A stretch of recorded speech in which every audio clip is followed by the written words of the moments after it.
Salut à tous et bienvenue sur ce nouveau podcast. C'est Tony et comme vous le savez, c'est toujours un grand plaisir pour moi de vous retrouver pour démarrer cette nouvelle semaine ensemble. Pour tous ceux qui ne me connaîtraient pas et qui me découvriraient aujourd'hui avec ce podcast, je suis lotisseur, marchand de biens, investisseur et je vis de mes investissements depuis 2018. Alors ce podcast n'étant sponsorisé d'aucune manière, ni par des assurances vie douteuses, ni par des coques de téléphone, je me permets au début de faire un peu de pub pour nos propres produits. Et en plus, j'ai rencontré Yasmine à l'apéro du Club des Rentiers il n'y a pas très longtemps qui m'a dit « Arrête de t'excuser de faire ta publicité, assume !»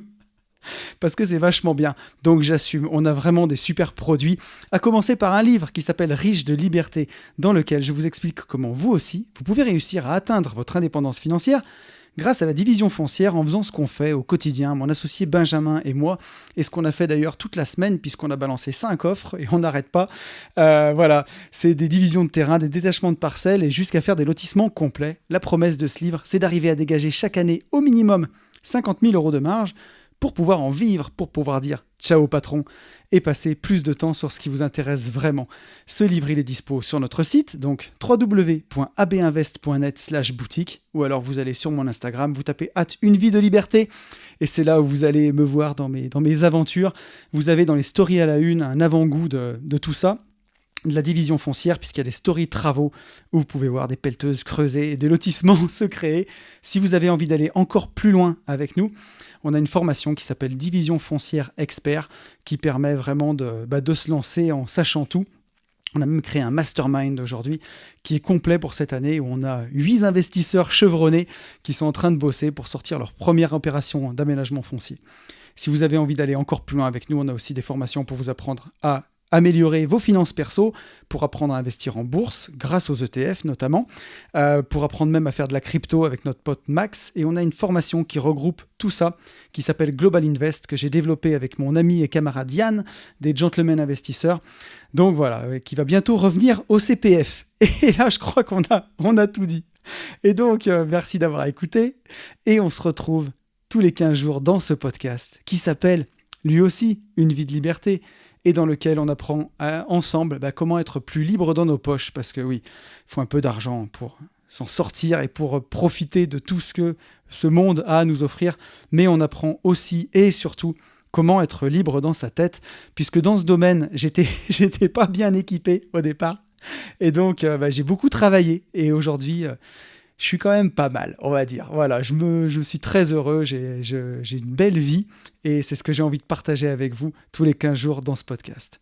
On va commencer, comme on le fait, par remercier tous les gens qui m'ont mis un petit message suite au podcast de la dernière quinzaine. Un grand merci à Karim, Nimbus, Vincent, Jérôme, Reidy, Xavier, Clément, Nicolas, Cyril, Amine, Bertrand, Clément, Julien, Wendy, Thomas, Étienne, Julie, Charles, Sylvie, Laurine, Jordan, David, Sonia et Jérôme. Un grand merci à vous tous les amis. C'est vous qui faites vivre ce podcast et ça fait vraiment très plaisir. Un grand merci aussi à tous ceux qui m'ont envoyé des messages privés parce que vous avez été extrêmement nombreux. Et comme j'ai beaucoup travaillé, mine de rien, cette semaine, c'est ça le paradoxe de l'indépendance financière. Vous serez indépendant, vous verrez, vous ferez plein de choses qui vous passionnent. Et comme vous en faites beaucoup, voilà, cette semaine, j'ai fait que travailler. Donc, j'ai pas pu noter tout le monde, mais en tout cas, vous vous reconnaîtrez. Un grand merci à vous tous. On est 2426 sur YouTube, ça monte, 575 sur SoundCloud, 332 notes sur Apple Podcast, 3 notes de plus, mais pas de nouveaux commentaires. Apple Podcast, c'est vraiment ce qui aide le plus à se développer, donc n'hésitez pas, si vous avez un téléphone Apple, à me mettre une petite note 5 étoiles, ça fait vraiment plaisir. Et on est presque 7000 sur Instagram, on est à 2-3 abonnés des 7000, donc si ça vous dit, rejoignez-moi. C'est aujourd'hui mon canal de communication, réseaux sociaux, on va dire, le plus développé. Si vous avez envie de me parler, c'est là qu'il faut venir pour m'envoyer un DM. Donc encore un grand merci à tous pour tout ça. Et je vous propose qu'on démarre ce podcast ensemble avec les petites news. Donc les news, toutes les choses que j'avais envie de partager avec vous cette semaine.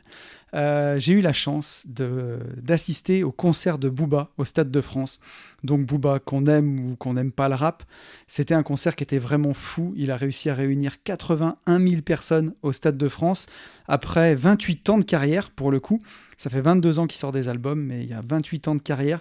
Et la magie de Booba, c'est qu'il a une carrière qui a toujours été crescendo. Il a toujours monté, il est toujours de plus en plus écouté. Il est à la fois écouté par des gens qui l'écoutent depuis presque 20 ans et aussi par des jeunes qui connaissent même pas ses premiers albums. Donc c'était très inspirant, c'était un beau concert. Ça m'a inspiré le vlog de la semaine dernière que vous pouvez toujours aller voir. 3 conseils pour pouvoir durer dans le business ou dans la vie comme Booba. Un vlog qui a déjà beaucoup plu, donc merci beaucoup à vous. Et pour parler un peu inspiration, c'était vraiment très très émouvant la fin du concert où Booba sur sa sortie de scène s'est retourné et a regardé le stade en fait, et vraiment dans ses yeux. Pourtant c'est pas quelqu'un qui laisse beaucoup paraître de sentiments, mais il y avait vraiment quelque chose dans l'atmosphère où on a vu dans son regard, dans ses yeux, qu'il était ému en fait, et qu'il se disait c'est incroyable ce que j'ai réussi à faire quoi. Et c'était très très très émouvant, on va dire, ce moment-là, de se dire que Booba c'est un gars de Boulogne, du 92, qui est pas parti de grand-chose, et quand on a de la volonté, quand on travaille beaucoup, on peut atteindre vraiment de grandes choses, et ça m'a beaucoup inspiré et j'avais envie de le partager avec vous. Donc voilà, si ça vous tente, allez voir ce vlog, j'essaye de retranscrire ça au mieux. La sortie de notre livre, Chemin pour devenir grand, notre livre pour enfants, puisque si vous avez écouté le podcast de la dernière quinzaine, vous le savez, Benjamin, mon associé, et Léna, on a écrit à tous les 3 un livre pour enfants, on va dire de l'âge de 3 ans, où on peut le lire à ses enfants avant le coucher, jusqu'à l'âge de 8 ans, où ils peuvent le lire tout seuls. Un livre de mindset pour enfants. On s'est rendu compte que, on le savait depuis longtemps, mais que le mindset, il doit commencer depuis le plus jeune âge. Et là, c'est un livre pour aider nos petits à réfléchir sur la meilleure façon, les meilleures lunettes à avoir en tout cas pour voir la vie. Et donc ce livre, le bon à tirer a été envoyé. Donc je l'attends d'un jour à l'autre, le premier livre, de l'avoir vraiment dans les mains. Encore un grand merci à tous ceux qui l'ont précommandé, vous êtes plus de 100. Donc j'ai commandé du coup 500 exemplaires en premier tirage. On verra bien combien de temps on met pour les écouler, mais en tout cas un grand merci à vous. Déjà, ça m'a permis de doser un petit peu ce qu'il fallait que je commande. Je me suis basé sur notre premier livre, sur Riche de liberté, combien on en avait commandé. Et donc, si le bon à tirer, tout va bien, je vais lancer la commande tout de suite et j'aurai les livres d'ici à peu près 15 jours à 3 semaines. Donc, pour tous ceux qui nous ont fait confiance, ça va être un envoi, on va dire, première semaine d'octobre. Donc voilà, je voulais vous dire ça. Sinon, je suis très heureux du Mastermind Division Foncière. J'en ai parlé un petit peu dans l'intro. Le premier Mastermind qu'on a créé avec nos 8 investisseurs, donc qui bossent beaucoup. C'est très inspirant, même pour Benjamin et moi. Et ça nous donne envie de passer encore plus de temps sur le terrain. Je le disais cette semaine, on a énormément visité. On a fait 5 offres et ça crée vraiment une émulation. Et même nous, on en sort grandi puisque...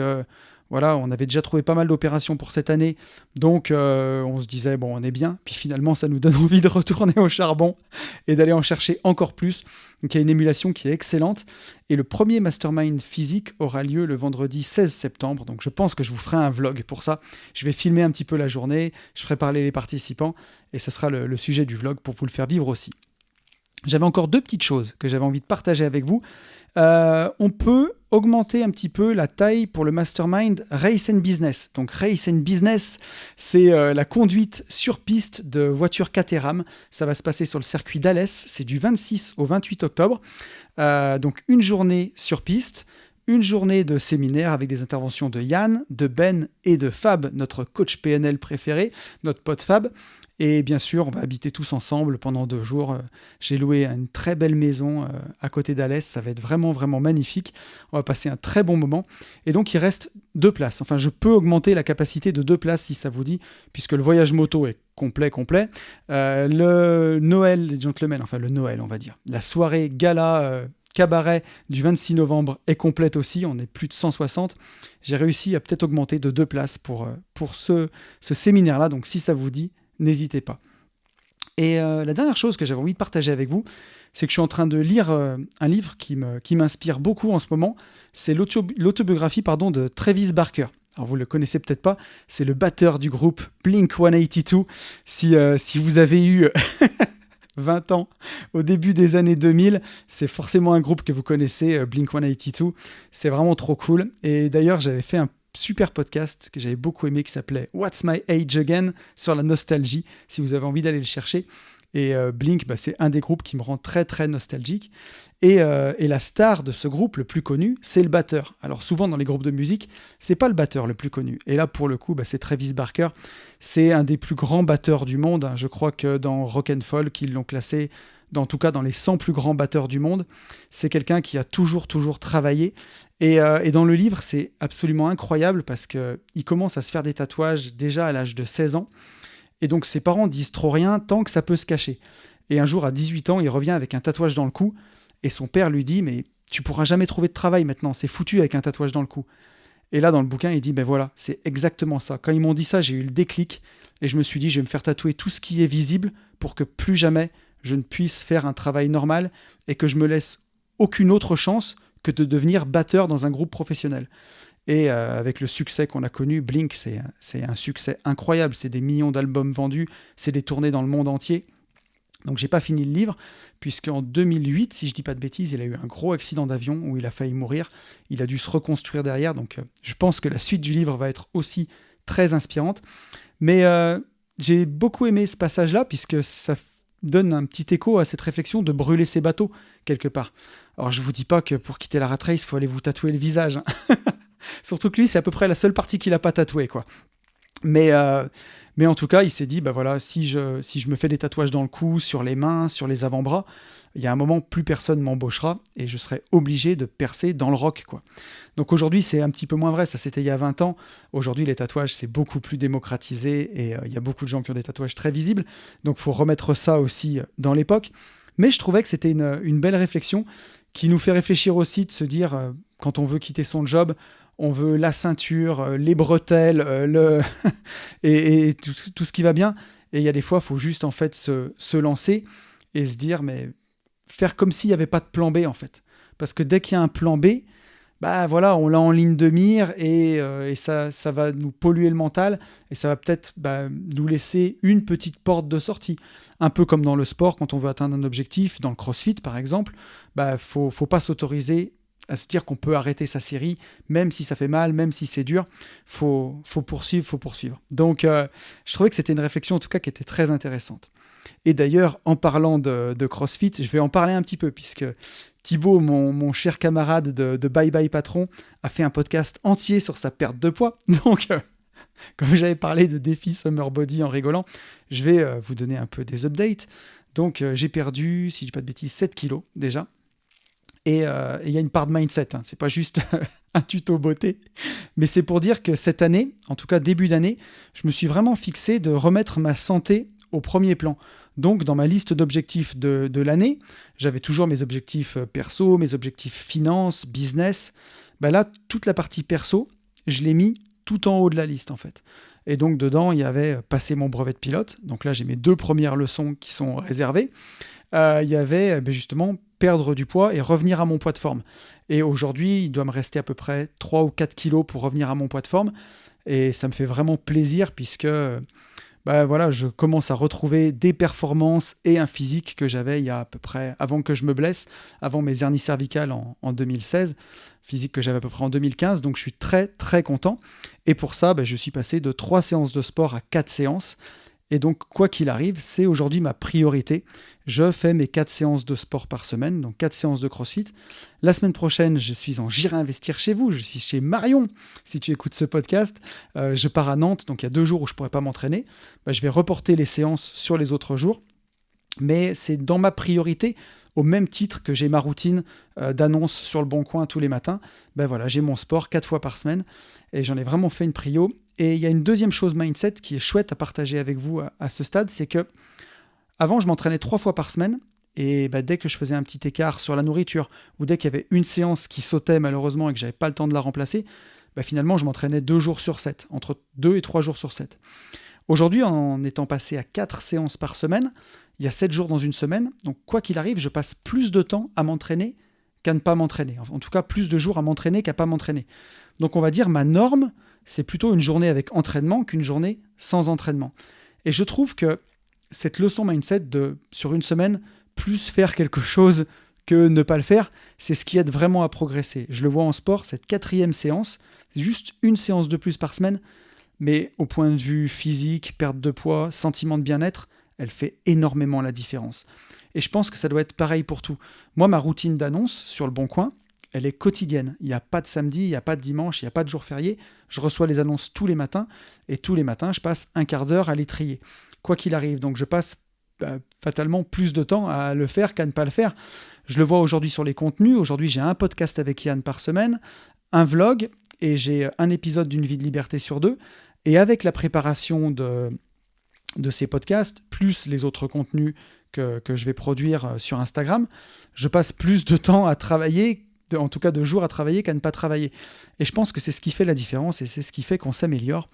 Et c'est ce que j'avais envie de partager avec vous. Et donc en ce moment, voilà, j'ai beaucoup de projets, que ce soit vraiment sur la partie immobilier ou sur la partie plus, on va dire, séminaire et projets. Je vous prépare plein de choses pour l'année prochaine. Il y a des projets qui prennent du temps. Mais voilà, je pense qu'on va rester à l'écoute du podcast parce qu'on aura vraiment de belles choses à partager ensemble. Je vous propose de revenir sur le podcast de la dernière quinzaine qui était « Voyager loin pour se découvrir soi ». Un sujet qui vous a beaucoup plu et qui pourtant n'a pas fait des écoutes incroyables par rapport au podcast de l'été. On va dire rentrée timide en termes d'écoute. Par contre, en termes de retour, pour ceux qui l'ont écouté, en tout cas, ça leur a plu parce que des retours pas timides du tout. Que ce soit en DM avec des messages très personnels, je vous remercie, mais que je ne pourrais pas lire ici. Et à ceux qui ont commenté sur YouTube, merci infiniment à vous. Et on va commencer avec un message de Karim qui a commenté sur SoundCloud. Karim qui dit « Merci Tony pour ce super podcast, tu m'as fait voyager. C'est vrai que voyager c'est génial, il y a tellement de choses à découvrir sur cette planète, de gens, de cultures. Je n'ai pas voyagé dans mon ancienne vie pendant 17 ans et depuis plus de 4 ans maintenant, dès que j'en ai la possibilité, je pars en France ou à l'étranger. En effet, pour voyager, la théorie, on s'en fout, rien ne vaut la pratique pour sentir et percevoir de quoi on parle. Super podcast. » Et merci donc infiniment déjà Karim pour ton message. Et j'ai tenu à le partager parce que tu as tout à fait raison en fait. Il y a des choses qui se vivent. Et l'indépendance financière, ça doit se vivre. Le bonheur, ça doit se vivre. Et il y a beaucoup de gens qui accumulent beaucoup de théories sur ces sujets-là. Et je dis pas que c'est grave, je dis juste que c'est pas facile de passer à l'action. Mais vraiment, le voyage, ça doit pas se vivre à travers des émissions de télé ou que dans des livres. Bien sûr que c'est chouette aussi, et ça fait voyager. Mais ça doit vraiment se vivre pour de vrai, quoi. Et l'indépendance financière, il y a beaucoup de gens qui espèrent atteindre un jour 10 000 euros par mois de revenus passifs avant de quitter leur job. Mais on se rend compte que déjà, on n'a pas besoin d'autant. La plupart du temps, on n'a vraiment pas besoin d'autant. Et qu'ensuite, une fois qu'on a atteint son indépendance financière, on fait des choses qui nous plaisent et ça rapporte de l'argent. Donc, on finit par dépasser ces plafonds-là, largement, de 10 000 euros par mois. Et on vit vraiment le truc. Et donc, voilà, c'est le message que j'ai envie de faire passer avec ton commentaire. C'est n'attendez pas trop, quoi. Voilà, ne faites pas n'importe quoi, mais n'attendez pas trop. J'ai Clément qui écoute ce podcast et que j'ai eu en coaching la semaine dernière. Clément, je l'avais eu en coaching au mois d'avril. Je l'ai re-eu en coaching il y a une semaine. Et entre-temps, il a quitté son job avec 2200 euros de cash flow. Et aujourd'hui, il est en train de mettre en place des choses dingues. Il a réussi à négocier un local commercial pour une misère, moins de 20 000 euros, qu'il va réussir à exploiter en Airbnb pour peut-être 700 ou 800 euros de cash flow par mois, qui va venir en plus. Il a plein de projets à lancer. Il se lance dans le marchand de biens avec une première opération qui s'annonce vraiment déjà super bien. Je me fais aucun souci pour son avenir. Et voilà, Clément, il a eu cette sagesse de pas trop attendre et de se lancer assez rapidement. Alors, pour les gens qui l'entourent, apparemment, ça secoue un peu parce que c'est rapide. Mais moi, qui l'ai eu en coaching, je sais qu'il est mûr et qu'il est prêt. Et ça m'inspire beaucoup aussi. D'ailleurs, Clément, si tu m'écoutes, voilà, le coaching qu'on a fait ensemble m'a aussi beaucoup inspiré parce que ça me fait plaisir d'avoir des auditeurs comme ça et qui n'attendent pas trop parce que voilà, si on attend 10 ans de plus pour avoir 7 ou 8 000 euros de revenus passifs, on a perdu 10 ans pour vraiment vivre l'aventure. Et quand on ne peut plus se voir dans son job, quand on ne peut plus le voir en peinture, il y a un moment, il faut changer, il ne faut pas trop attendre. Donc voilà, l'indépendance financière, ça se vit.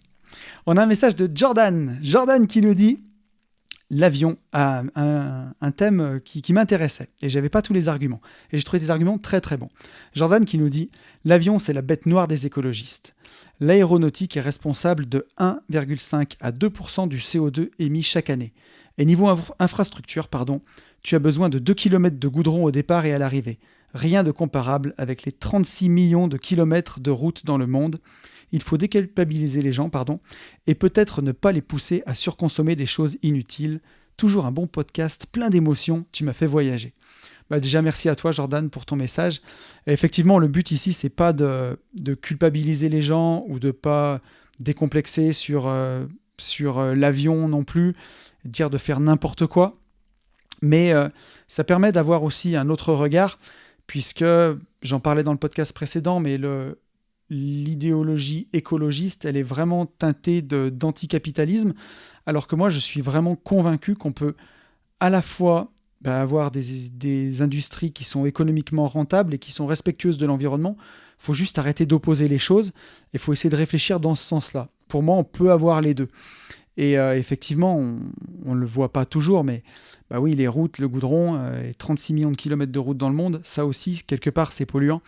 Et faut aussi l'avoir en tête. Donc, moi, j'ai du mal à être complètement binaire, à dire je ne prendrai jamais l'avion, surtout que dans mon expérience, les gens que j'ai vus autour de moi dire moi je ne prends pas l'avion par conviction écologique, quand on creuse vraiment, si on disait à ces gens tiens, demain tu gagnes au loto, tu as 10 millions d'euros, qu'est-ce que tu fais? Est-ce que tu as toujours tes convictions écologiques ou est-ce que tu vas découvrir le monde? On se rend compte en quelques secondes, en regardant les commissures des lèvres qui commencent à sourire. Et effectivement, oui, s'ils étaient multimillionnaires, bien sûr qu'ils iraient découvrir le monde. Donc, il y a un peu des fois d'écologie à géométrie variable. Et moi, j'avais déjà abordé ce sujet, entre le minimalisme, le frugalisme et peut-être parfois un peu de mauvaise foi de se dire que pour certaines choses, on n'a pas les moyens. Moi, j'ai eu aussi ce cas-là à un moment, notamment pour les voitures de sport, où j'étais vraiment rentré plus dans le minimalisme, mais dans le frugalisme, et sans parler d'avoir un garage avec 15 voitures. Mais je sais que j'ai toujours bien aimé les voitures, et parfois je disais qu'on n'en avait pas besoin. C'était peut-être aussi pour m'auto-convaincre de ne pas le faire à une époque. Et voilà, donc c'est pour ça que je suis un petit peu... comment dirais-je, j'aime bien prendre du recul sur ce discours-là. Et en tout cas, ton message, Jordan, nous permet de le faire, puisque effectivement, on voit que peut-être que l'avion, c'est pas si dramatique que ça. Et encore une fois, c'est toujours un moyen d'aller essayer de faire rouler une tête ou d'aller essayer de trouver un responsable ou un coupable. On a un message de mon pote Alex, le boss, Alex du Club des Rentiers, qui me dit « Hello Tony, j'ai écouté ton podcast sur le voyage. Merci pour les clins d'œil des masterminds, ça m'a fait remonter de très bons souvenirs. Comme je t'avais dit, dans les voyages, je ressens la temporalité. Il y a une fin, un retour programmé. Donc tu sais que ton temps est compté sur place et que si tu rates un jour, tu ne le rattrapes pas. C'est pour ça que c'est intense et qu'on savoure plus. Parce que quand on est dans la routine, un lundi ne vaut pas plus qu'un mardi. Si tu n'as pas fait une course un jour, tu peux la faire le lendemain, dans la vie de tous les jours. Le temps qui passe, s'il est moins perçu, la routine, c'est la mort, alors que l'on vit pleinement pendant les voyages à cause du temps qui devient compté. Et je trouve ton message super pertinent et ça ajoute vraiment un complément à mon podcast, puisque c'est quelque chose que je n'ai pas traité et que pourtant je ressens aussi, quand tu l'as dit, ça m'a apparu comme une évidence. Effectivement, quand on va partir faire le tour des États-Unis, par exemple, on sait qu'on a 3 semaines devant soi. Je dis ça parce que je suis en train de le préparer. Mais je commence à le préparer en tout cas. Mais voilà, on a 3 semaines devant soi. On sait que on va pas reprendre l'avion tout de suite demain pour y retourner. Et que voilà, on a 3 semaines, on doit en profiter à fond. On va pas passer du temps à procrastiner et à rien faire. On va vraiment profiter de l'instant présent. Alors qu'effectivement, si on est dans la vie quotidienne, on a beaucoup plus tendance à procrastiner et à remettre au lendemain et à ne pas vivre l'instant. Donc j'ai trouvé que c'était vraiment une remarque très très pertinente, et à chaque fois qu'on est en mastermind ensemble, on le ressent, puisque quand on fait les masterminds avec Alex, les masterminds du Club des Rentiers, on est entre investisseurs et ça passe toujours très très très vite. C'est souvent sur une semaine, il y a un jour où on arrive, un jour où on repart, on a 6 jours ensemble sur place et donc on profite vraiment de chaque instant. Donc voilà aussi pourquoi le voyage nous permet de profiter encore plus de l'instant présent. Et un grand merci à toi Alex pour nous avoir rappelé ça. On a un message d'Étienne. Étienne qui nous dit « Salut Tony, merci pour ce podcast. Les voyages dont tu parles sont très variés. Certains demandent plus d'organisation que d'autres. Pour ma part, je planifie de moins en moins mes voyages, même à l'étranger, pour mieux me laisser porter par l'effet du dépaysement et par mon feeling du moment. Mes souvenirs sont ainsi plus atypiques et plus forts. Qu'en dis-tu ? Planifier ne te prive pas d'une part de ta liberté. Donc j'ai trouvé ton message très intéressant, Étienne. Alors, je l'ai lu après celui d'Alex parce qu'il fait justement écho à ça. On sait qu'on a un temps compté sur place, donc on a envie d'en profiter au maximum.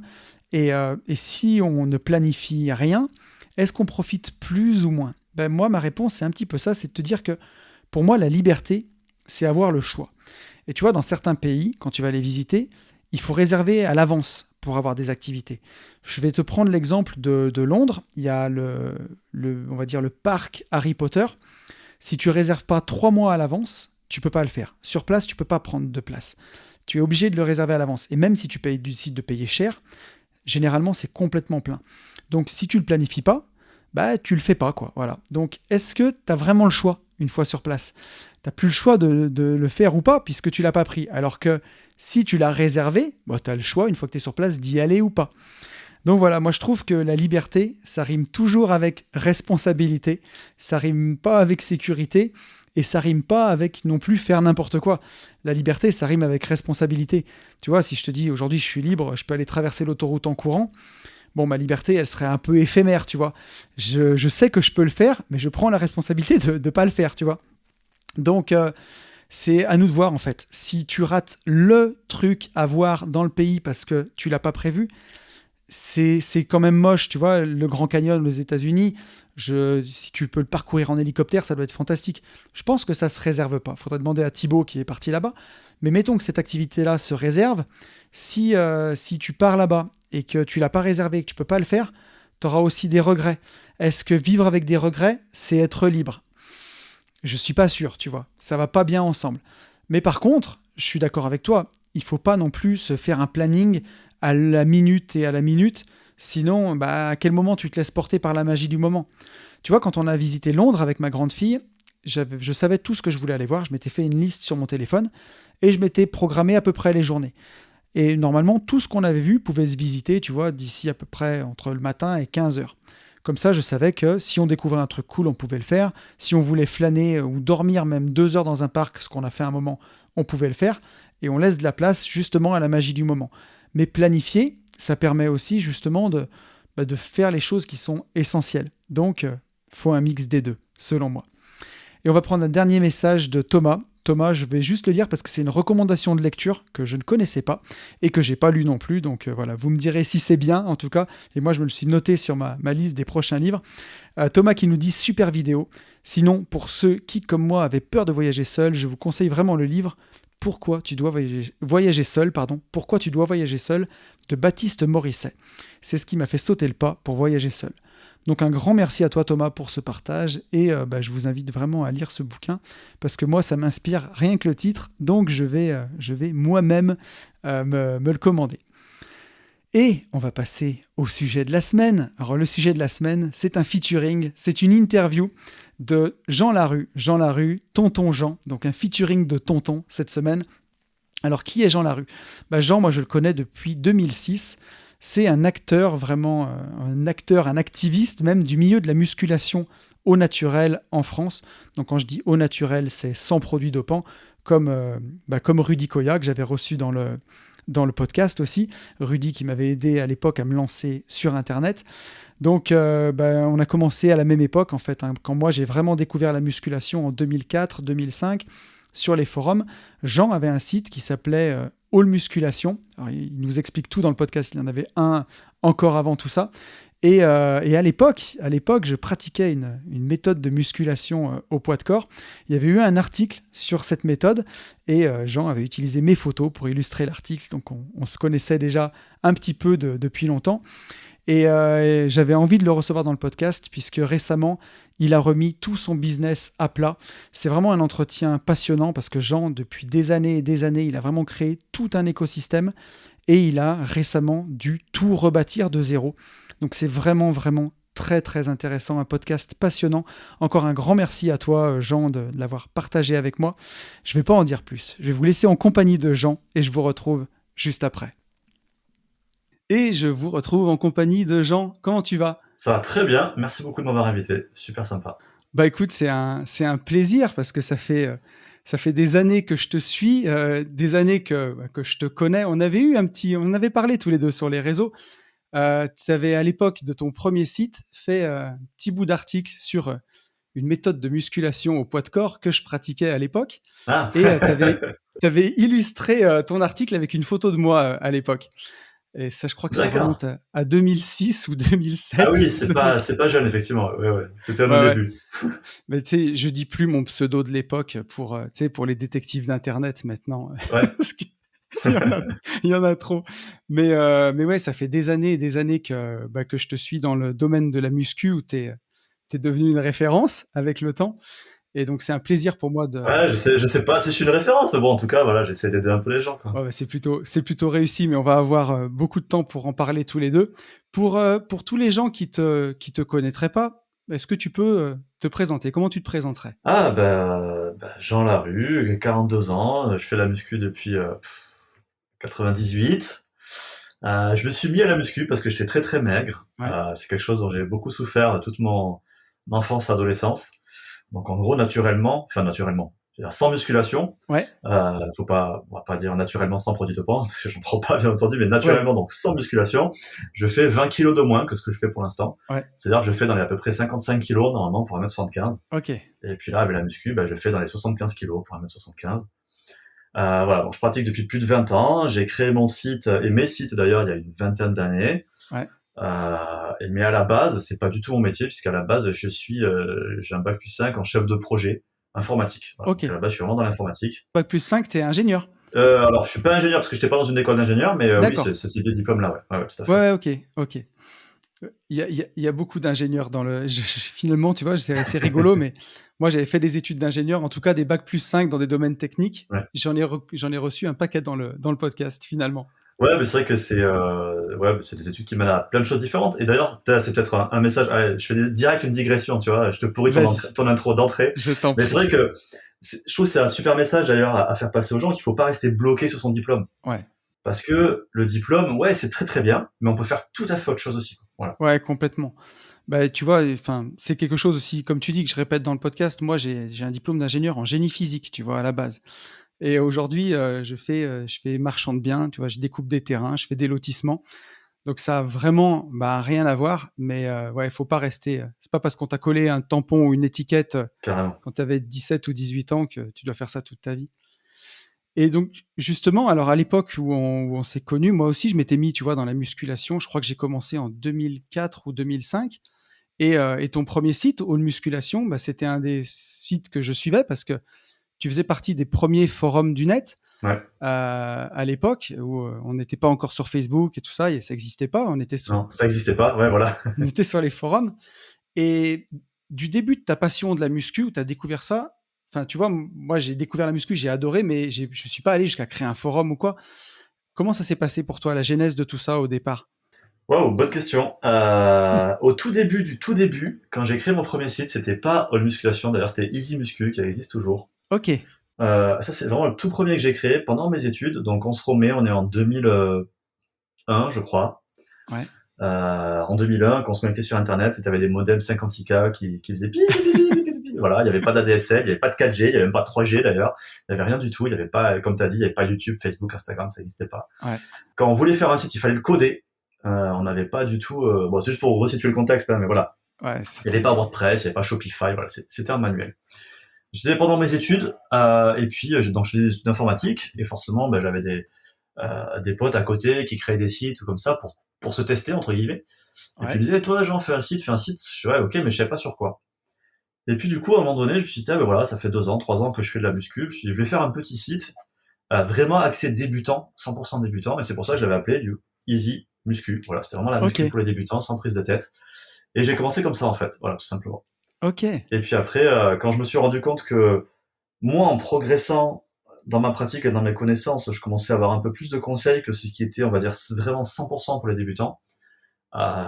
J'ai voulu agrandir un peu le thème, et c'est pour ça que j'ai créé All Musculation à ce moment-là. OK, Parce qu'en plus de musculation, je me suis mis aussi à parler de vitamines, de phytothérapie, de plein d'autres thèmes un peu connexes comme ça sur la santé, qui me passionnaient beaucoup et qui me passionnent toujours d'ailleurs. Euh, et puis le forum, il s'est fait après. Et la genèse du forum, ça vient. Donc j'étais sur Smart Way Training à l'époque, j'étais admin même d'ailleurs. J'étais le Ok. seul admin qui avait d'ailleurs à cette époque-là. Donc avec Fabrice et Rudy. D'ailleurs, j'étais vachement gêné d'ailleurs quand je l'avais parlé à Fabrice. Je me suis dit, ouais, Fabrice, ça te dérange pas si je crée mon propre forum et tout. Mm. Parce que forcément, on se connaissait voilà, depuis quelques années. Et mon but en faisant un forum, c'était vraiment de faire un forum bon enfant. Ouais, Parce qu'il commençait à y avoir beaucoup de guerres des clans. Et voilà, les forums, souvent, ça dérive sur ce type de sujet-là. ouais. Les petites guéguerres, etc. Et moi, je voulais vraiment, voilà, une des premières règles de mon forum, en gros, c'était ici, tout le monde est sympa, quoi. Ok. Voilà, donc c'est pour ça que je l'avais créé à la base. C'est quelque chose qui me parle parce que tu vois, c'est aussi ce que je voulais développer avec Une vie de liberté, avec ce podcast-là. J'ai un deuxième podcast qui s'appelle Les Gentlemen Investisseurs où le ton est différent, tu vois. Mais sur Une vie de liberté, je veux ce ton bienveillant, tu vois, où on met les gens en avant, où il y a quelque chose de positif, qu'on en ressorte avec du positif. Et effectivement, je me souviens qu'à cette époque-là, sur les réseaux, il y avait toujours des guerres de chapelle, quoi, entre les pratiquants de telle méthode ou de telle méthode. C'était c'était un C'est vrai. peu les bagarres. C'est vrai. Et moi, je me souviens enfin, j'ai passé des heures et des heures, jusqu'à des 2 ou 3 heures du matin, parfois, à faire des débats comme ça sur les forums, Ouais. à écrire 2 ou 3 des posts qui faisaient 2 ou 3 pages Word. C'était n'importe quoi. Mais c'était génial en même temps. C'était Ouais. génial parce qu'on apprenait beaucoup de choses et voilà, c'était cool. Quand ça se passait bien. Ça se passait pas toujours bien, mais quand ça se passait bien, c'était génial. Ouais. Ouais, c'est une époque où, tu vois, moi j'y repense avec nostalgie, hein, souvent, tu vois, à cette époque-là, en me disant qu'il y avait tout à faire, tu vois, à l'époque où j'ai Oui. découvert la musculation. Je me rappelle que j'avais quelques livres de Jean Texier que j'avais trouvés, Ouais. des vieux trucs poussiéreux, tu sais, à l'époque, et pourtant c'était déjà pas mal. Mais, et quand on s'est retrouvés sur les réseaux, ah ouais, à l'époque, il y avait vraiment, vraiment tout à faire. C'était un autre monde. Ouais, c'était le Far West un peu, hein. Ouais, Fallait ouais, défricher, quoi. c'était ouf. Et donc après, ce site-là a commencé à grossir. Tu avais Ouais. tes études en parallèle au départ? Alors, au tout début, oui, j'avais mes études en parallèle. Après, j'avais mon travail en parallèle. Ouais, Et j'ai commencé à mettre des publicités, alors je sais plus en quelle année, et justement sur les conseils de Fabrice, donc le créateur de Smart Way Training, qui est maintenant Superphysique. ouais, Voilà, j'avais commencé, sur ses conseils à lui, il m'a dit, ah vas-y, mets des pubs, tu vas voir, ça fait un peu de sous. Et je me souviens, la première fois, j'avais gagné, type, je sais pas, 40 ou 50 centimes sur une journée, quoi. ouais. Je me suis dit, ah, trop bien! Parce que sinon, depuis 2 ou 3 ans, je faisais tout sur mes fonds personnels, c'est-à-dire je payais mes Bien serveurs, sûr. etc. C'était tout, voilà. C'est moi qui payais tout. Et voilà, j'ai gagné donc voilà, 30 centimes, 40 centimes, 50 centimes par jour. Donc autant dire le premier mois c'était 10 ou 15 euros quoi. C'était ridicule, Ouais, mais c'était quand même rigolo de se dire tiens c'est vrai, c'est marrant, je fais un truc pour mon plaisir, pour ma passion et puis ça peut me rapporter un tout petit peu d'argent. mmh, Voilà. Et puis après je me suis rendu compte ah bah si je travaille plus, que je fais plus d'articles et qu'il y a plus de monde, bah les 15 euros ils se transforment en 30, les 30 ils se transforment en 100 ouais, et puis voilà, ça fait comme ça petit à petit quoi. excellent. Et donc, à quel moment tu as eu ce déclic de te dire, tu as forcément un moment où tu as eu le choix, tu t'es dit: «Soit je poursuis dans mon job, dans mes études, soit, bah, je continue à gratter sur ce site et sur ce que je peux en faire». Comment ça s'est fait dans ta tête, le passage à ce moment-là? Bah, moi le passage il s'est fait en 92 si tu veux. Non, en fait, c'est-à-dire que si tu veux, quand j'étais alors, peut-être que, pour moi, c'est quelque chose dont je me souviens, que j'ai en mémoire qui date de ma cinquième. OK. Peut-être que ça date de ma sixième et peut-être de ma terminale. En vrai, tu vois, c'était il y a presque 30 ans, donc je sais pas exactement, mais voilà. Ouais. Pour moi, en tout cas, c'est ce souvenir-là que j'ai. Au moment donné, je me suis dit, en me levant le matin, tu vois, pour aller au collège, ça me faisait chier, le collège. J'ai jamais été un très très grand fan de l'école. J'avais plutôt des bons résultats parce que je travaillais pas mal. Mais voilà, c'est jamais un truc qui m'a super passionné. Ouais. Et je me suis dit, attends, là, j'ai 12 ans, donc en 92, j'ai 12 ans, je vais tout, jusqu'à 60, ou je sais plus à quel âge c'était la retraite à l'époque, mais bon, allez, mettons, jusqu'à Ouais. 60 ans, donc pendant encore presque 50 ans, je vais me lever comme ça tous les matins pour faire un truc qui me fait chier toute la journée, pour pouvoir enfin le soir rentrer chez moi, faire un truc qui me fait plaisir. Ouais. Et tu vois, pour moi, c'est à ce moment-là. Donc en fait, Ouais. dès que je me suis rendu compte que je pouvais gagner un tout petit peu de sous avec les sites, j'ai travaillé de plus en plus. Mmh. Je finis mes études, je taffe dans une grande société de services française, société de services informatiques, OK. enfin française mondiale plutôt d'ailleurs. Je commence à faire mon petit bonhomme, tu vois, gravir les échelons, machin, tout ça, bidule, ça se passait bien, j'étais plutôt bon, mais ça me plaisait pas. Ouais. Ça me plaisait même pas du tout. j'adore, genre j'étais chef de projet, de plusieurs projets. Il y en avait qui étaient en France, il y en avait qui étaient en France et à l'étranger, il y avait un peu de tout. J'ai toujours aimé manager les gens, Ouais, pas dans le sens diriger, mais j'aime accompagner, j'aime, voilà, tu vois, c'est vraiment un truc que j'aime bien, organiser. Mais ça me plaisait pas parce que grosse structure, grosse société, gros machin, je passais mon temps à justifier le travail que je faisais ou être entre le marteau et l'enclume, voilà. Donc ouais, voilà, ça m'allait pas du tout. À faire des reporting, tout ça, ça m'allait pas. Donc en fait, dès que j'ai pu le faire, je l'ai fait sans autre réflexion que ça. ok, Et je l'ai fait en 2010. Mais donc en gros, pendant les années qui ont précédé, on va dire que je cumulais 2 tafs. ok, C'est-à-dire je faisais mon 39 heures de mon CDI, et puis je rajoutais 30 ou 40 heures par semaine pour bosser sur mes sites. Tous les soirs, je bossais jusqu'à 11 heures, minuit, je bossais les week-ends, je bossais les jours fériés, les vacances, voilà. Mhm. Et j'ai taffé comme ça tout le temps. Voilà, je faisais 70-80 heures par semaine au total pour réussir à en vivre. Parce que maintenant, ça paraît assez évident de vivre d'Internet. Ouais, Mais à l'époque, moi, quand je me suis arrêté, quand j'ai arrêté mon taf alimentaire, on va dire, c'était en 2010, j'étais le tout premier mec en France, on va dire, j'étais le tout premier influenceur muscu. J'aime pas du tout le mot influenceur, mais ouais. dans l'idée, j'étais le tout premier mec en France à vivre de la muscu sans vivre des coachings ou sans vivre d'une boutique. Ouais, ton business model au départ, c'était avec les revenus publicitaires du coup. C'est ça, tout à fait. C'était que les revenus publicitaires. Ouais, c'est ça. Et donc voilà, quand je suis parti, c'était en 2010. Il y a eu 2 facteurs déclenchants. J'ai eu la naissance de ma première fille, et honnêtement, quand je suis revenu au taf après mon congé parental, Ouais, enfin je sais plus si c'est congé parental, enfin bon, ouais, j'avais pris un mois quoi, ou 6 semaines, je sais plus exactement. ouais. Il y a un virage pour arriver au bâtiment de mon taf. Je passe le virage, je vois le bâtiment, je vais les larmes aux yeux. Je dis, ah, Ouais, je putain, vois maintenant bien. j'y retourne quoi, tu vois. J'y retourne. Je vois Et je bien. te promets, c'était, tu vois, quand je finissais mon vendredi soir, je me disais, oh là là, mais j'ai encore gâché une semaine de ma vie, tu vois. Oh mon Dieu. Et du coup, je profitais pas de mon week-end parce que ça me saoulait de repartir le lundi. Enfin bon, là, c'était insupportable. Ouais, Et en même temps, à ce moment-là, Sarkozy président crée l'auto-entrepreneur. ok. Et donc, je te promets, j'entends ça aux infos. J'étais chez ma belle-mère, repas de famille, tu vois. J'entends ça aux infos. Je suis truc de fou. Je cherche vite fait 2-3 infos. Je suis truc de fou. J'appelle mon associé, ça faisait 1 an, qui s'était associé avec moi, qui est mon meilleur pote. Ouais.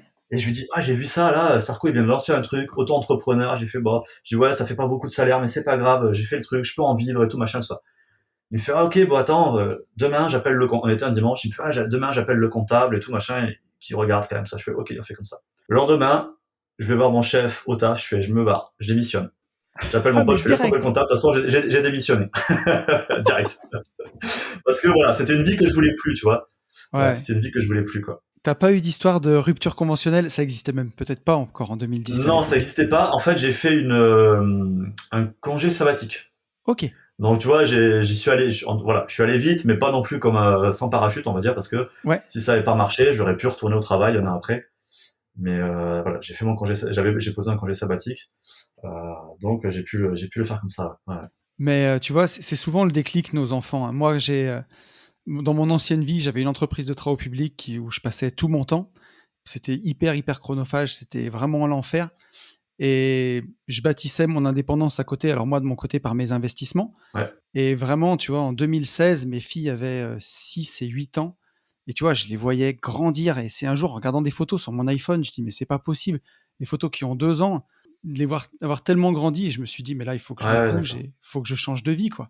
Ouais. Et c'est, tu vois, c'est rigolo. C'est souvent aussi avec nos enfants qu'on a ce genre de déclic de se dire, mais je veux passer plus de temps avec eux. Je veux pas. Puis t'as pas envie de leur montrer cet exemple-là aussi, tu vois.